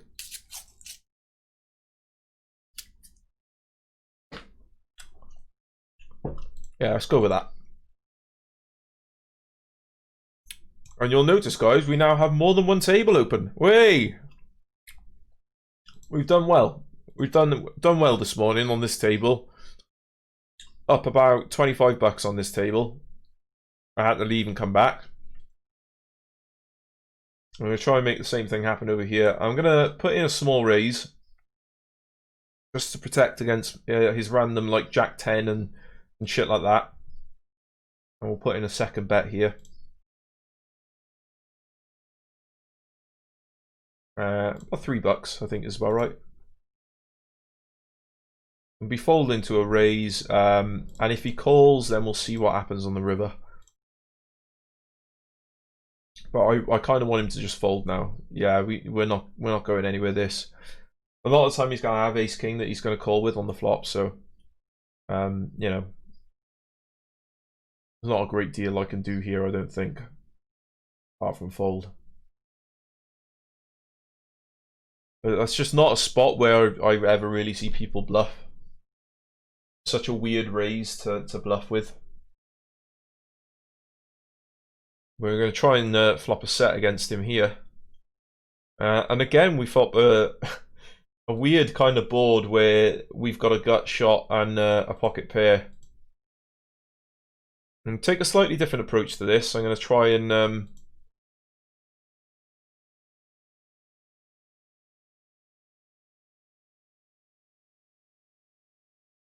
what can we do here? I think we'll check again. He hit the jack on the turn. I mean, you can't really do a lot about that. He checked back on the flop, hit his card. You know, a lot of time you expect him to c-bet there, and maybe he can do something, but we couldn't on this occasion. Again, we flop a gut shot. Like, what is it with flopping gut shots at the minute, man? We're hoping to see a 3 of something. Instead, we see a jack of spades. It does give us a weak flush draw. We could potentially try and represent a flush, but not really much reason to here. We're getting owned on this table. I might have to go back to only playing on this table, guys, because thus far this table is not being favourable to me. 3 hands in a row now. We had pocket 7s, pocket 5s, and pocket 5s. Every time flopped a gut shot, and we've just got nowhere. Meanwhile, on the other table, ace king against aces all in pre, and the aces hold. And we're going to c-bet. We block ace king. We block we block ace queen and king queen. On this turn, we're just going to check. And we should have a lot of showdown equity, actually. We should win this hand quite often. Yeah.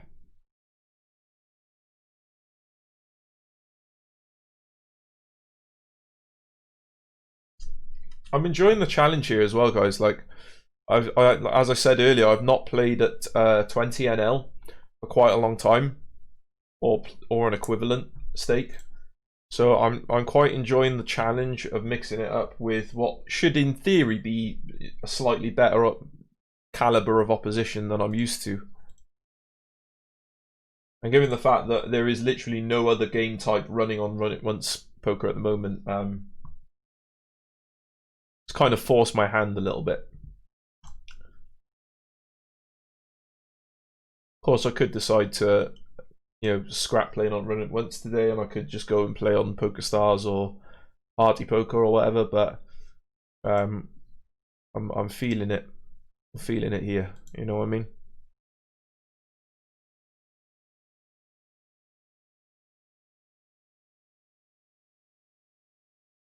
I'm just gonna let that go. If you're enjoying the stream, by the way, do hit the follow button. At some point, one day in the future, I will find my little list of perks that I've got ideas for subscribers, because I'm on track to get a subscriber button shortly as well. I'm just going to fold that, but we're going to raise up the ace king here. Just 3x standard raise.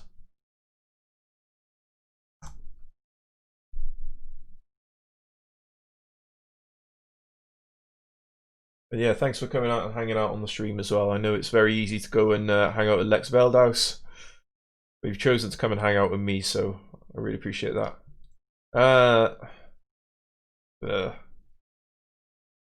There's a word that comes to mind here, and it begins with a Y and it ends with uck, and it's not fuck. Yuck.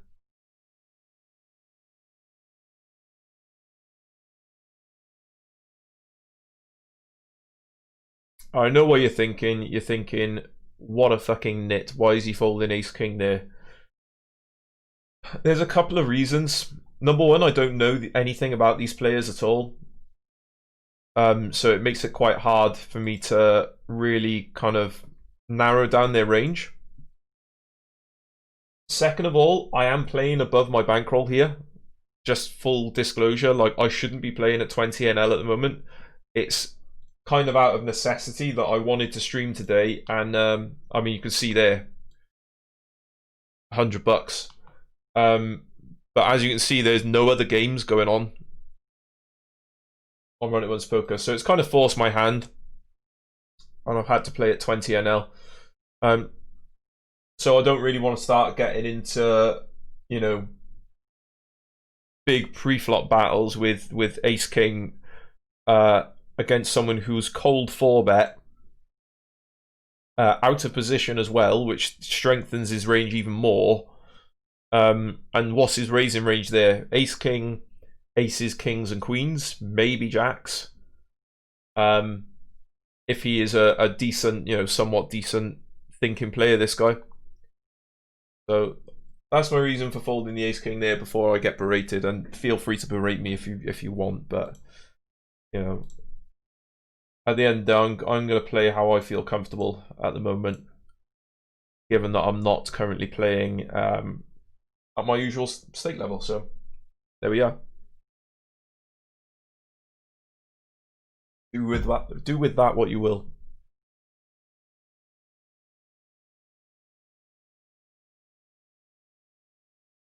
Okay, flop top pair here. Gonna put in sizable c-bet. And we flop an open ender here.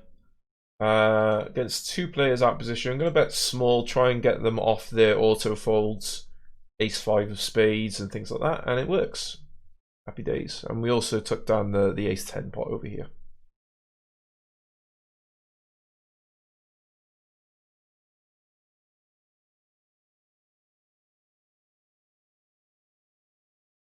By the way, guys, feel free to let me know, like, when I get a sub button, what kind of perks, like, you would like if you were to subscribe to my channel. Like, what would you want to get in return for subscribing to, well, to any channel, to be honest. It can be poker related, it can be non-poker related, it can be whatever you want it to be. But at the end of the day, like, if people are going to subscribe to my channel, I want people to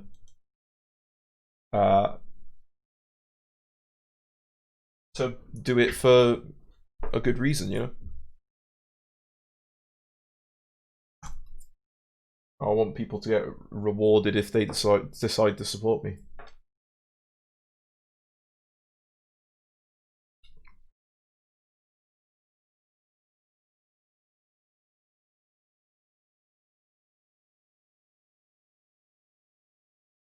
Got a little bit of a splash the pot amount here.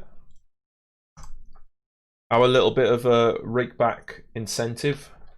Unfortunately, Jack 5 suited just isn't quite going to do it for me here today.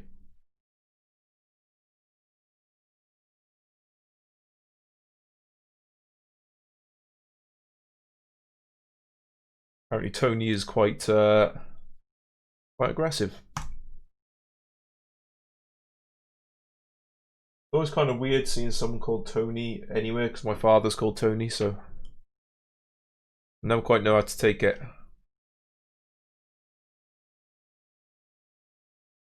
Okay, King 10 suited. That's certainly more than a playable hand.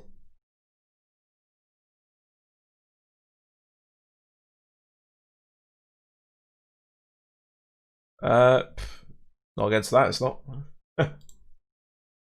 As I said, Tony seems to be hitting hard with the aggression here. And I'm going to raise up the Jack 10 suited. Jack 8 suited. But Jack 10 suited here, Jack 8 suited here. And we're going to look to raise them both up, actually.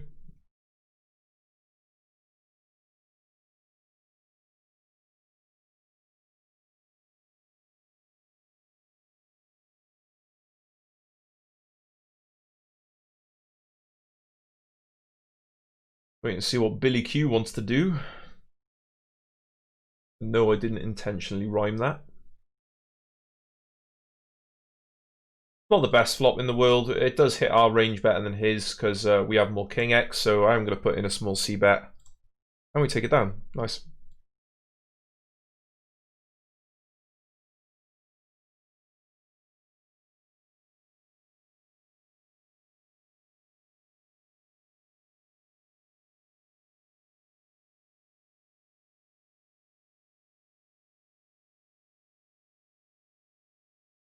Aha! Aha! Guys, you never guess what I just found. Something in the back of my head told me where to look. What a fucking idiot. And I've just found that, oh fuck, what is this? I found my little list of perks that I'm going to be giving subscribers when I get a sub button.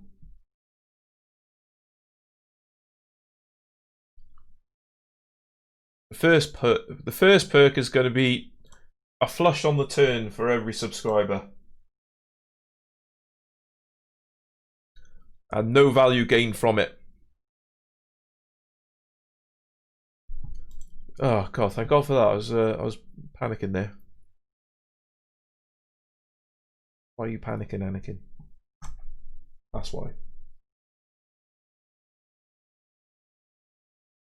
I think I might have just gone through an entire... No, I haven't. I'm currently, if you're interested in what I'm listening to a band called Alter Bridge. And for a second there, I thought I'd gone through their entire back catalogue, and I realised that that's not possible because I've been streaming for less than 2 hours, and their back catalogue is like over 6 hours of music. So I'm talking shit there.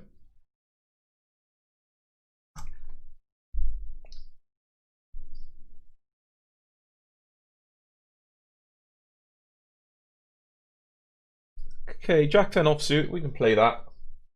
It's not the best hand in the world, but it'll certainly be playable in a lot of situations.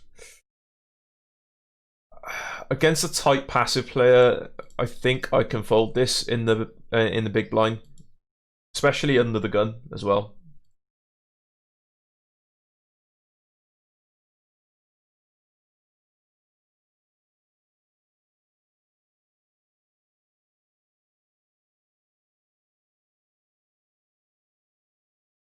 Just a little bit of advice as well for any like new players. Don't do what I'm currently doing and play outside your bankroll. It's not big and it's not clever. Just like drugs and alcohol, okay? Not big and it's not clever. I'm doing it purely because I was adamant that I was going to stream today, and it is the only... I was adamant that it was going to be on Run It Once, and it is the only stream... It's the only game going on Run It Once at the moment, so... And I'm experienced enough that I felt that I could hang with these guys, and I can, based on the evidence of today.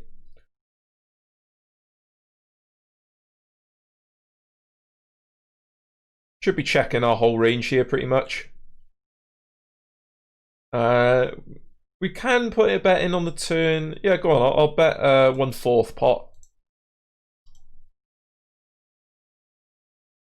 And now we're going to check.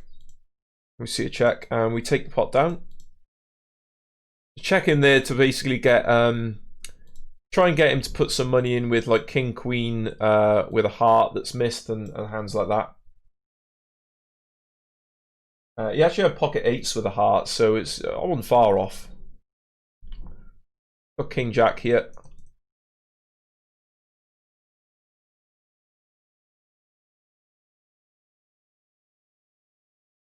Take it down.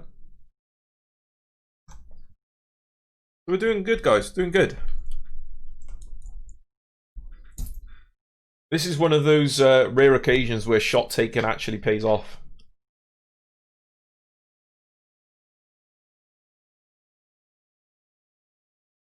And I, for one, am a fan of it.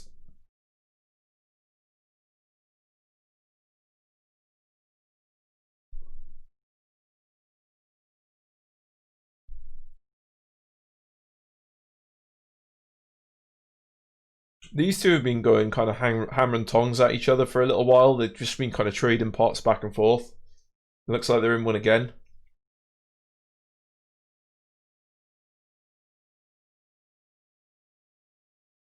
Garrett raised under the gun and Marco called, so interesting to see what kind of hands they come to with if they get to a showdown here. Overbet on the turn takes it down. Had a little experience with that earlier on, where I flopped a set and someone overbet the turn. I was a little unsure of what to do there, and I decided to just jam, and they folded, but seems like it's more common than I originally thought, apparently. Just out of curiosity, I wonder if this has still got my hand history from the when I was playing earlier on. It does actually, so I'm just going to go find that hand now and see if that was the same player.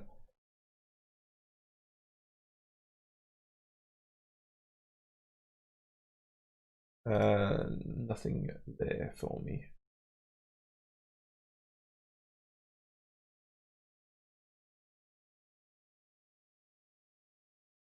I've got the hand here. Was a different player actually. So maybe that's like a population trait or something. I don't know. Just gonna call here against Marvin.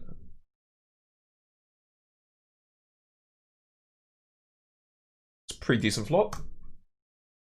Certainly willing to check call. Try and hit a flush. See, check. I'm just gonna check here again. I'm trying to keep this pot small.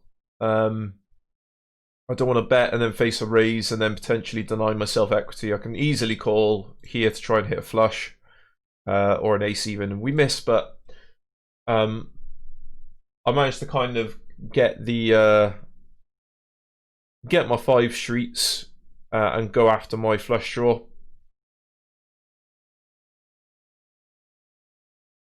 And they both had Queen Jack actually, so we were ahead on the flop.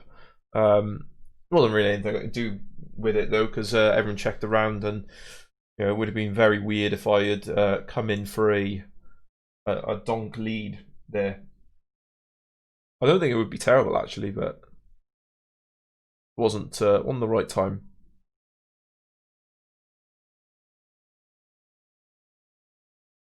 And this is the definition of a terrible flop. So we're just going to be folding or checking anything that involves not putting money into the pot, basically.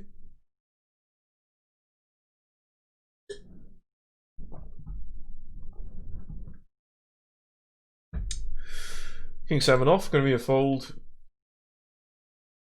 I missed what happened in this hand just now.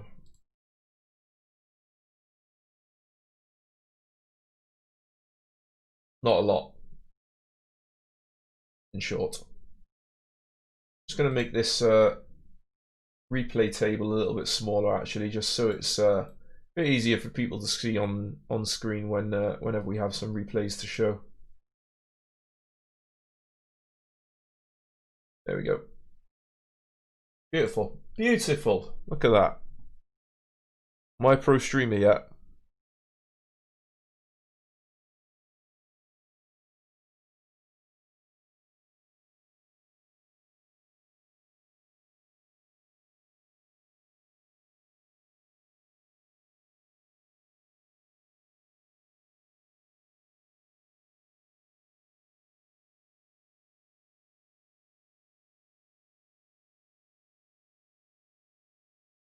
Actually, no, I'm not going to fold just yet.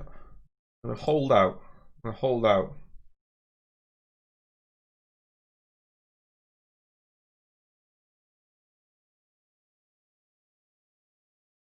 And Billy Q has decided that he wants to make us all sit and wait and be patient.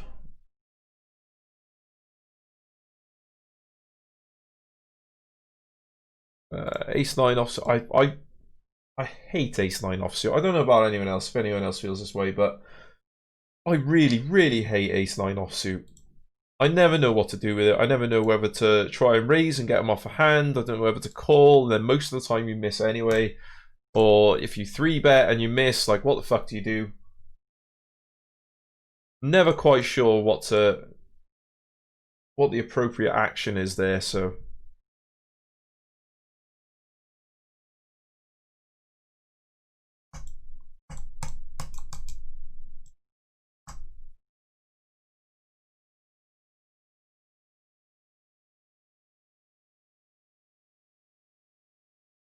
King 9 suited, that'll be good enough to put a raise in with, I think. That's good enough. Certainly good enough to call with on the button.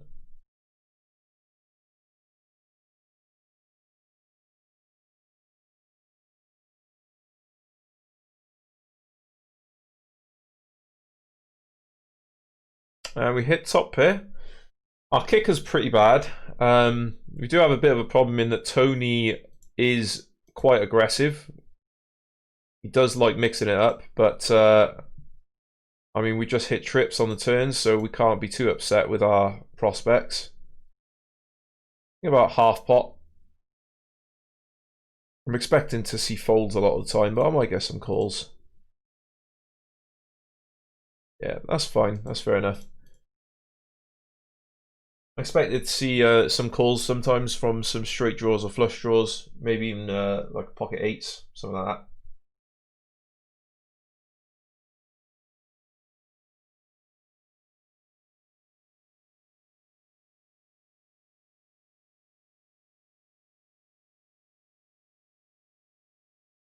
Finally, after quite a long time of waiting, we've got something playable here on this table. The ace-4 suited, and that is about as bad a flop as you can get for ace-4 suited, to be honest. So I'm just going to check it back. A 10's not too bad. I can potentially represent like a 7 or pocket eights or something that check back the flop. So yeah, about 60. Go with that and see what happens.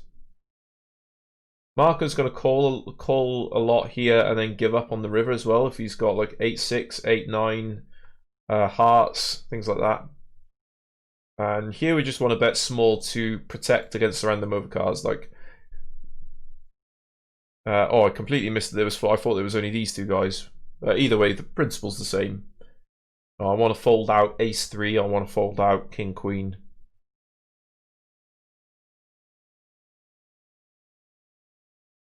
The 9's a really bad card, actually.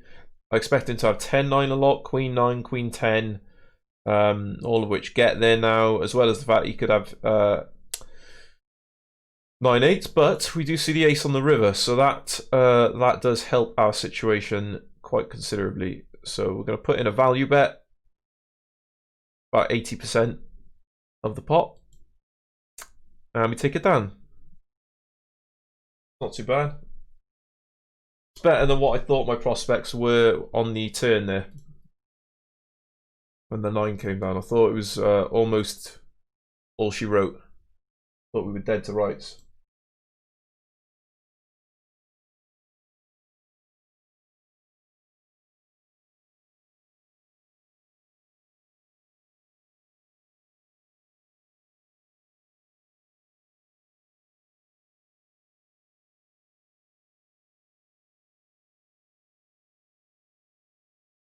I've been streaming for 2 hours now.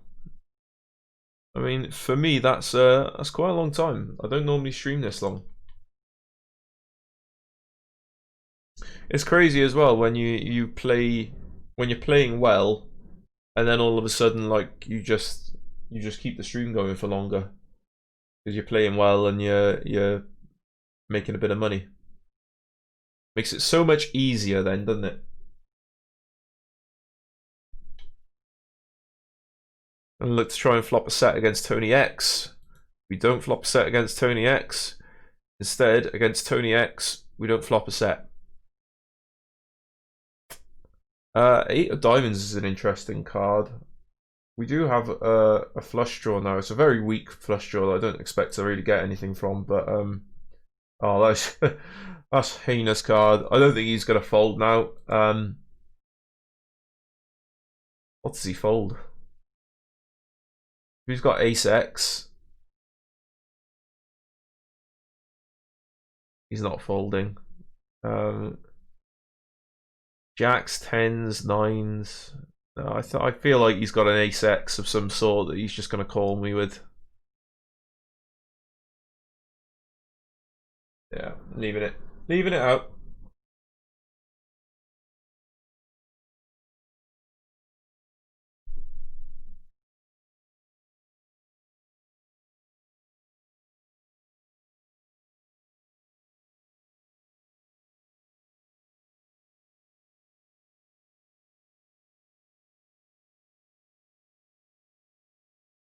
I'm seeing a lot of tanking on this table. I don't know what it is, but for some reason people just don't seem to like to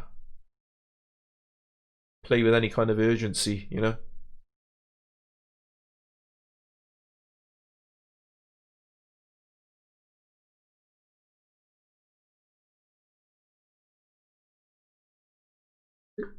Wow, we got a pot developing here, mind. Mary A and Tony X. Oh, flush over flush. And here, guys, you see the evidence as to why you should always, or why you should generally have your auto rebuy on cash game tables, because Mary missed out on, you know, €7.50 there with the nut flush that she could have got had she actually, you know, taken Tony to task for his whole stack with second nut flush, you know. You'd be hard pressed to find a time where Tony doesn't lose his entire stack there with second nut flush. This is one of those flops that's really kind of awkward. It's bad for my actual hand. It's not too bad for my range, because I'm going to have aces, queens, jacks, tens, ace, king, king, queen, hands like that a lot. My problem is that Roy is going to have those hands a lot as well, so I find that it's better to just kind of, when it's a high card paired board, and you don't hit the trips, better to just kind of play a little bit more snug. Whereas if it's a low, like say it was like 9-9-3, then you can be a bit more creative, I think. Oh. But we still going on our two tables yet.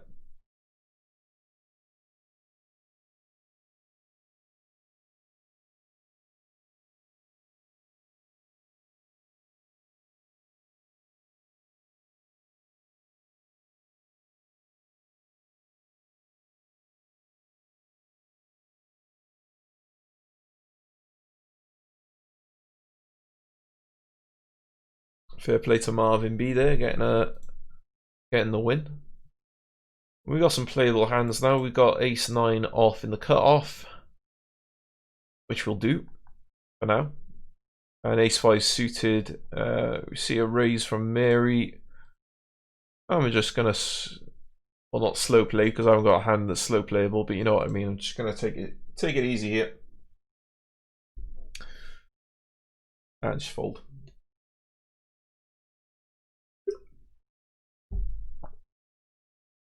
8-3 we're not gonna start tangling with at all.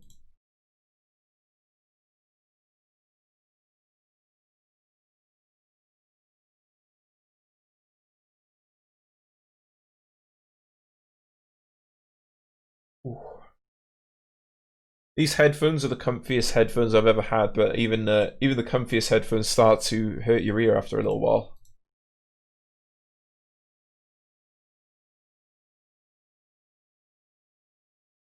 I'm almost hit the next tier of the run it once rewards.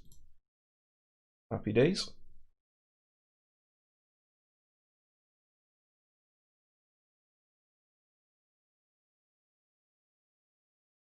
Hey, we got a walk on this table. We haven't really had a lot of action on this table. We played a couple of hands and didn't really get anywhere. But all the action's been on this table, both when we were on it earlier and had to leave it and come back, and now with the queens as well. The ace isn't a great card to see, but we should be c-betting because we'll have a lot more aces than Mary 8. And we'll just be able to take the pot down like we do there without too much of a struggle.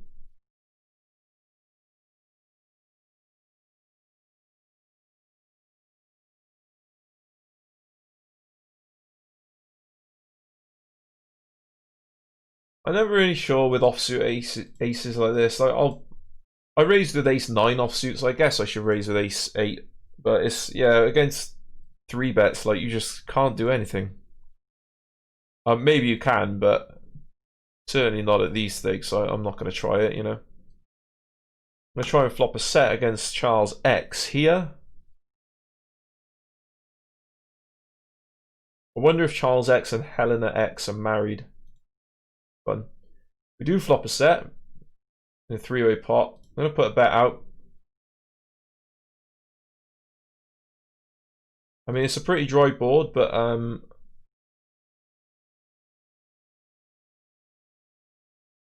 think we have merit for just trying to get some money in now. I mean, there's why.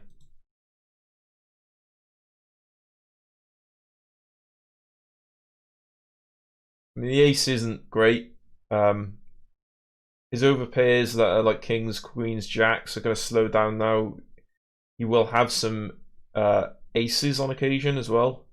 Pocket aces. He could have like an ace king, but I think our best course of action now is to bet small.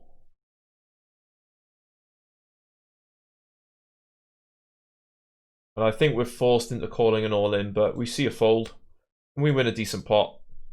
Yeah, it's kind of a shitty card, that ace on the turn. It fucks our potential for getting more money out of him, you know. I could have re-raised again on the flop. You know, that wouldn't have been the worst decision in the world, but the problem you get with that is that you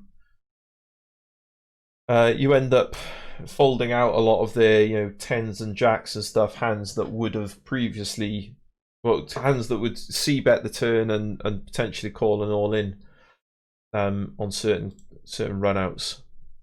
And just when the ace hits on the turn, it just kind of sucks, because he's either now hit a better set if he has aces himself, in which case you just cry. Or alternatively, well, that's a big bet. Okay. Or alternatively, all of their kings, queens, jacks, tens, nines just shut down completely, and you can't get any value out of them. I don't know. Maybe if I checked and like an ace had hit the river, maybe then I would have got some extra out of him. But it's very hard to get anything out of him there.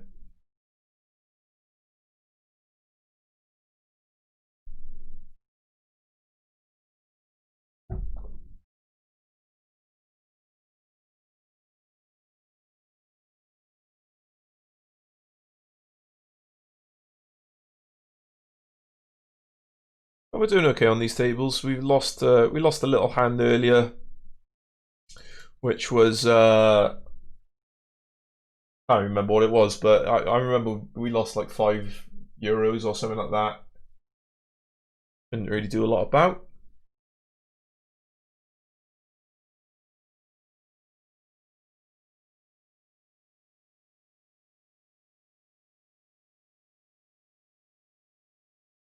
Looks like we got some players at 4NL now, so I'm just gonna see if I can hop into a game there as well, just so we get a bit more action going. Oh, spoiled for choice.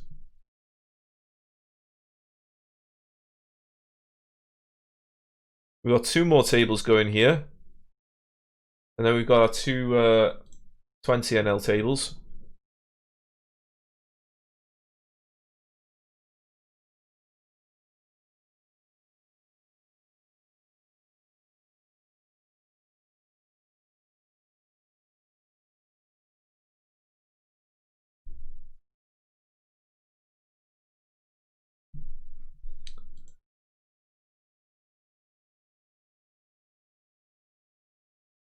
It's very bizarre, I gotta say, because I'm playing at 20NL instead of 4NL. You're literally playing at 5 times the size of the stakes.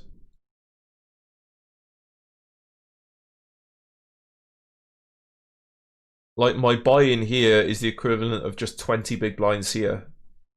Nuts.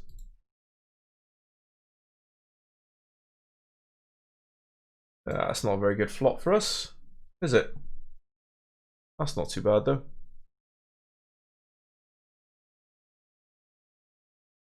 Taking it down pre-flop.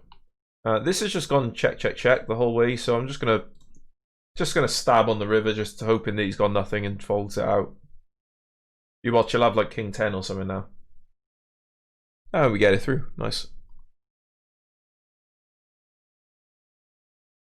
Bit of an awkward situation here. The turn card's kind of helpful for us. It gives us some more outs. If he's got a 10 or something like that. Fortunately, we're able to just get it through. Going to size up with our ace king here. Size up our raise size. Something that I've not really done at the 20 NL tables is size up based on my hand strength, and that's as I was saying earlier, that's purely because I think that the players at 20 NL are more astute than the players at 4 NL. I mean, look here, like just a standard pre-flop 3-bet is almost as much as my buy-in. And we do see a call. We do see that pesky ace on the flop.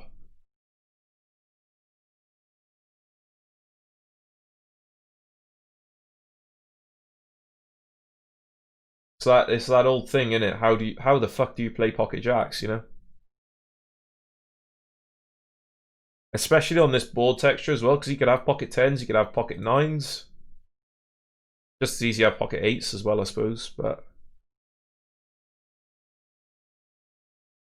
yeah, this is a really difficult situation. This is an easy situation. This isn't too bad, but I'm really dubious here. I feel like he's got me borderline dead to rights, to be honest.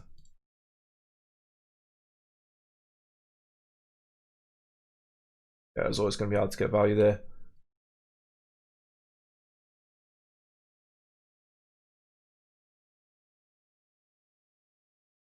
Yeah, it's a bit of a weird one there with the jacks. I mean, who likes playing jacks, eh? But when you see that ace on the flop, it's just like, well, any ace beats me. I'm already beaten by kings and queens that are going to call a 3-bet a reasonable amount of time. I'm being beaten by 10s, being beaten by 9s, which are also going to call pre-flop. And it's like, well, king queen suited is like the only hand that he has that I can potentially beat there, so just kind of gotta deal with it. Also, very surprised to see pocket queens then. Played that quite timidly, actually.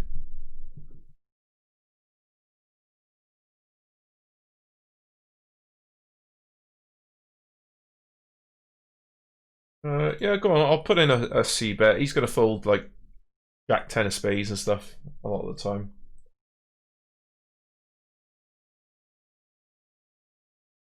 I'm just gonna put in some aggression here. Heads up. And we've got the jacks again.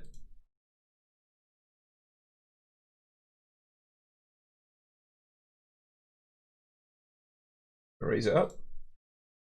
I definitely played against Ava R the other day, who was a little bit loosey-goosey.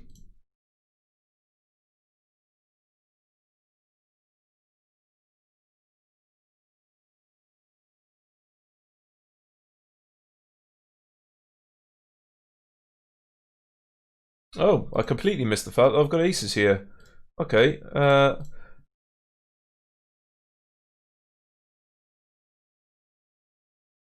look at that for a flop. This is actually a really good flop for both of us. He's going to hit a lot of the jack, the 8. Oh, we got aces again. Oh, don't you love it when you've got aces twice, guys?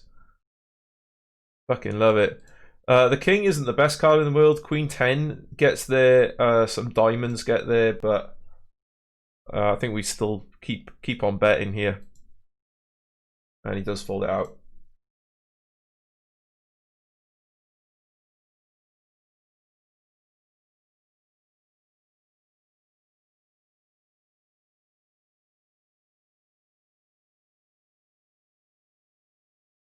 One thing I have noticed on this site is you do tend to play heads up a lot, purely because of the amount of players that are on the site. There's not many, so you end up you just end up heads up with people a lot, or three-handed, or four-handed or something.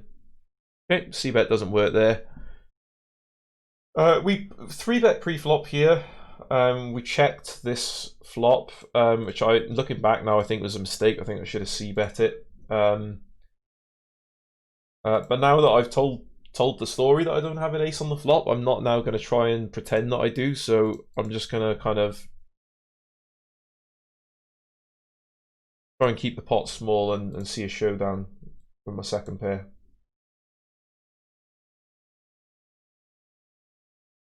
I know, man. It's crazy.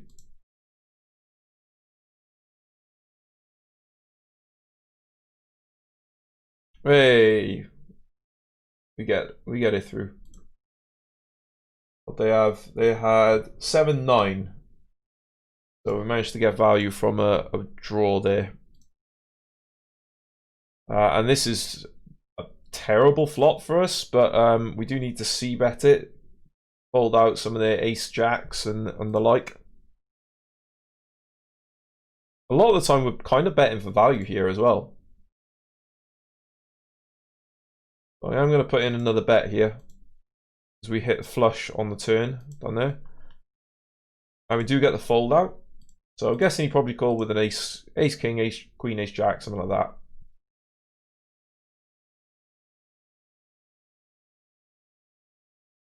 And now we want to try and get as much value as possible from our flush. So I'm not playing tricky here, just betting big, trying to get money.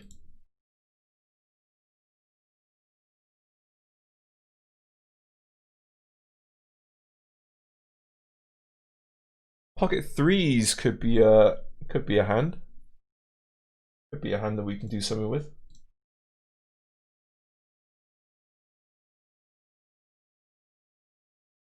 Not against that. It's not. You watch 3 on the flop now. I'm calling it. 3 on the flop. Calling it. Here we go. 3 on the flop. Come on. Big pot, and a 3 on the flop. No, never mind. Glad there wasn't a 3 on the flop there. Pocket jacks. You're right, Nick. Man, there's a lot of pocket pairs going on, man.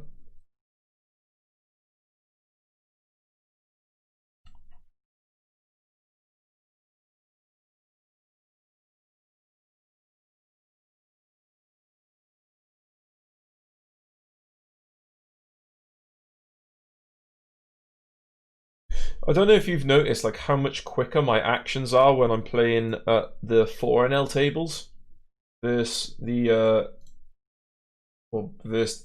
20NL tables. Like I'm just so much more kind of sure of my actions. Ava was not happy about me c-betting there. Okay, now we're looking for the king of diamonds. Or the 8 of diamonds. 5 of diamonds. We had the suit right, just couldn't get the card. We've got massive implied odds here. If we can hit a king, it now doesn't matter because with the board is rainbow. So we might be able to do something here if we can hit a king or an 8 on the river. I mean, it's a big bet. I don't feel overly comfortable with calling it, but I feel like I have to because he's going to call behind a lot of the time and we have massive implied odds. Like if we hit our hand, we could potentially end up with a massive pot here. So I think we need to call it, as uncomfortable as it is. And yeah, unfortunately we just completely miss the river, and there's not really a great deal I can do here except hope that he's got jack 8 and gives up. Meanwhile, we flop top pair here. He had pocket 8s, or she had pocket 8s even. I mean, that's just pain, isn't it? It's just pain.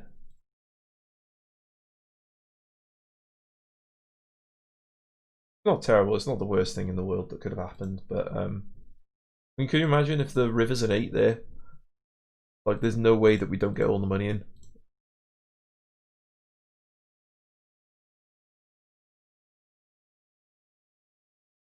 Okay, looking for a non-spade turn, but I am going to c-bet small. A lot of the time, people just give up on these monotone boards if they have if they don't have that suit. Usually, they'll just fold it out, but don't get the fold here, and now I'm just going to give it up. Because chances are they've got some sort of spade. So, wow, they just have mid pair. Okay. I mean, that's reasonable as well, like for them to have mid pair there.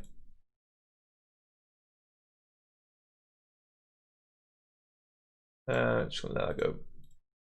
Getting a few hands in a row here on this 20 NL table. Unfortunately, we just can't seem to hit our fucking hand. It's frustrating. I think I'm gonna check this actually.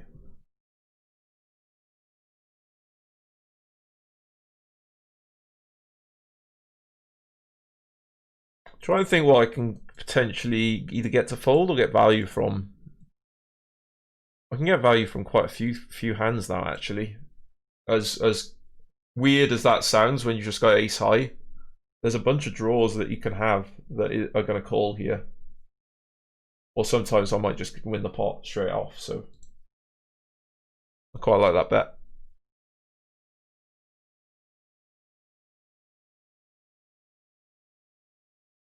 I'm going to 3-bet against Marvin here with our pocket jacks. And we get it through.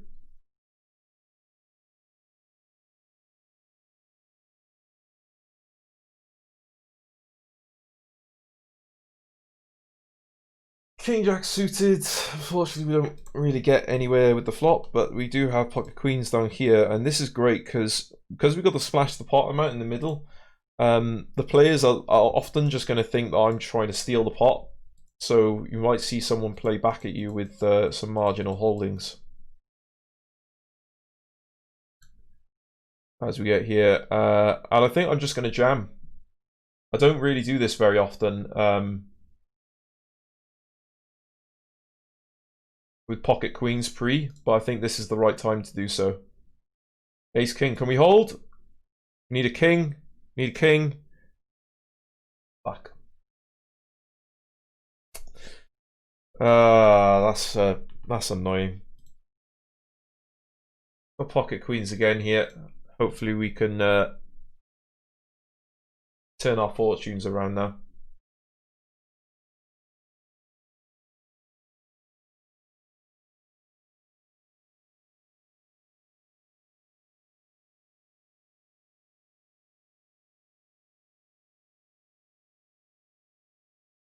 Jack 8 suited, I'm going to call.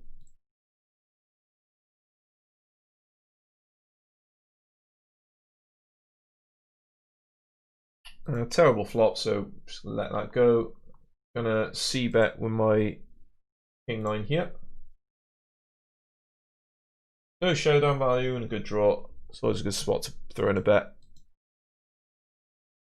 I misclicked my min raise here. I meant to raise more than that, but still gets the message across in a small way.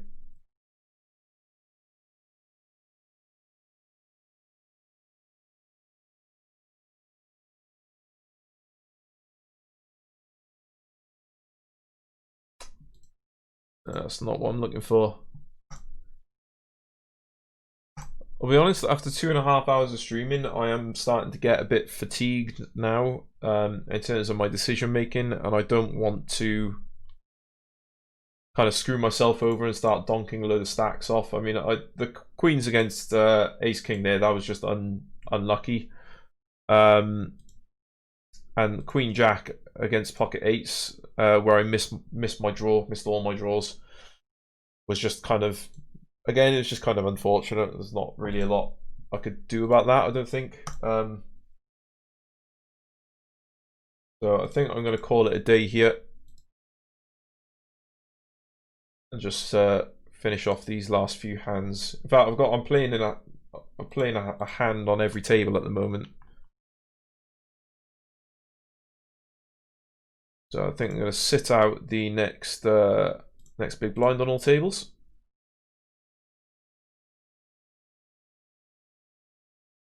I think a check is probably about right here.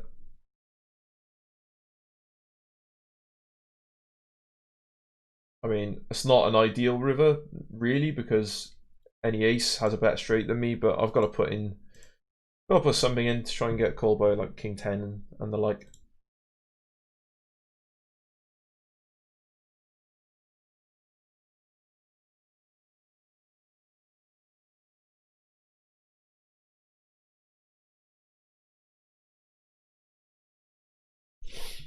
And that'll be our first table out.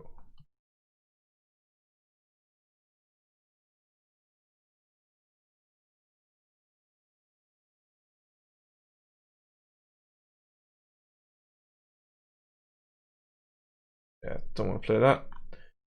Got ace jack. We're going to raise on the button.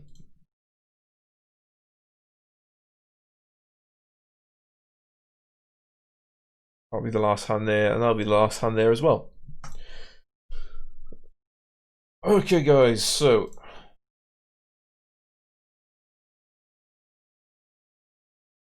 let's leave these tables here.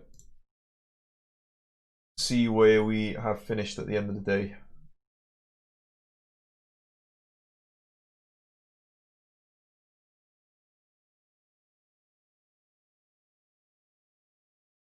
Okay, so I started the day on about 132, ended the day on 142, so I can't complain, you know. I shot took at a higher stake. I think the most I got to was like 150, and that was it.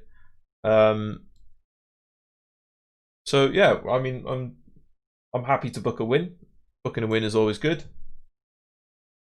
Gonna log off now. So thanks for coming out.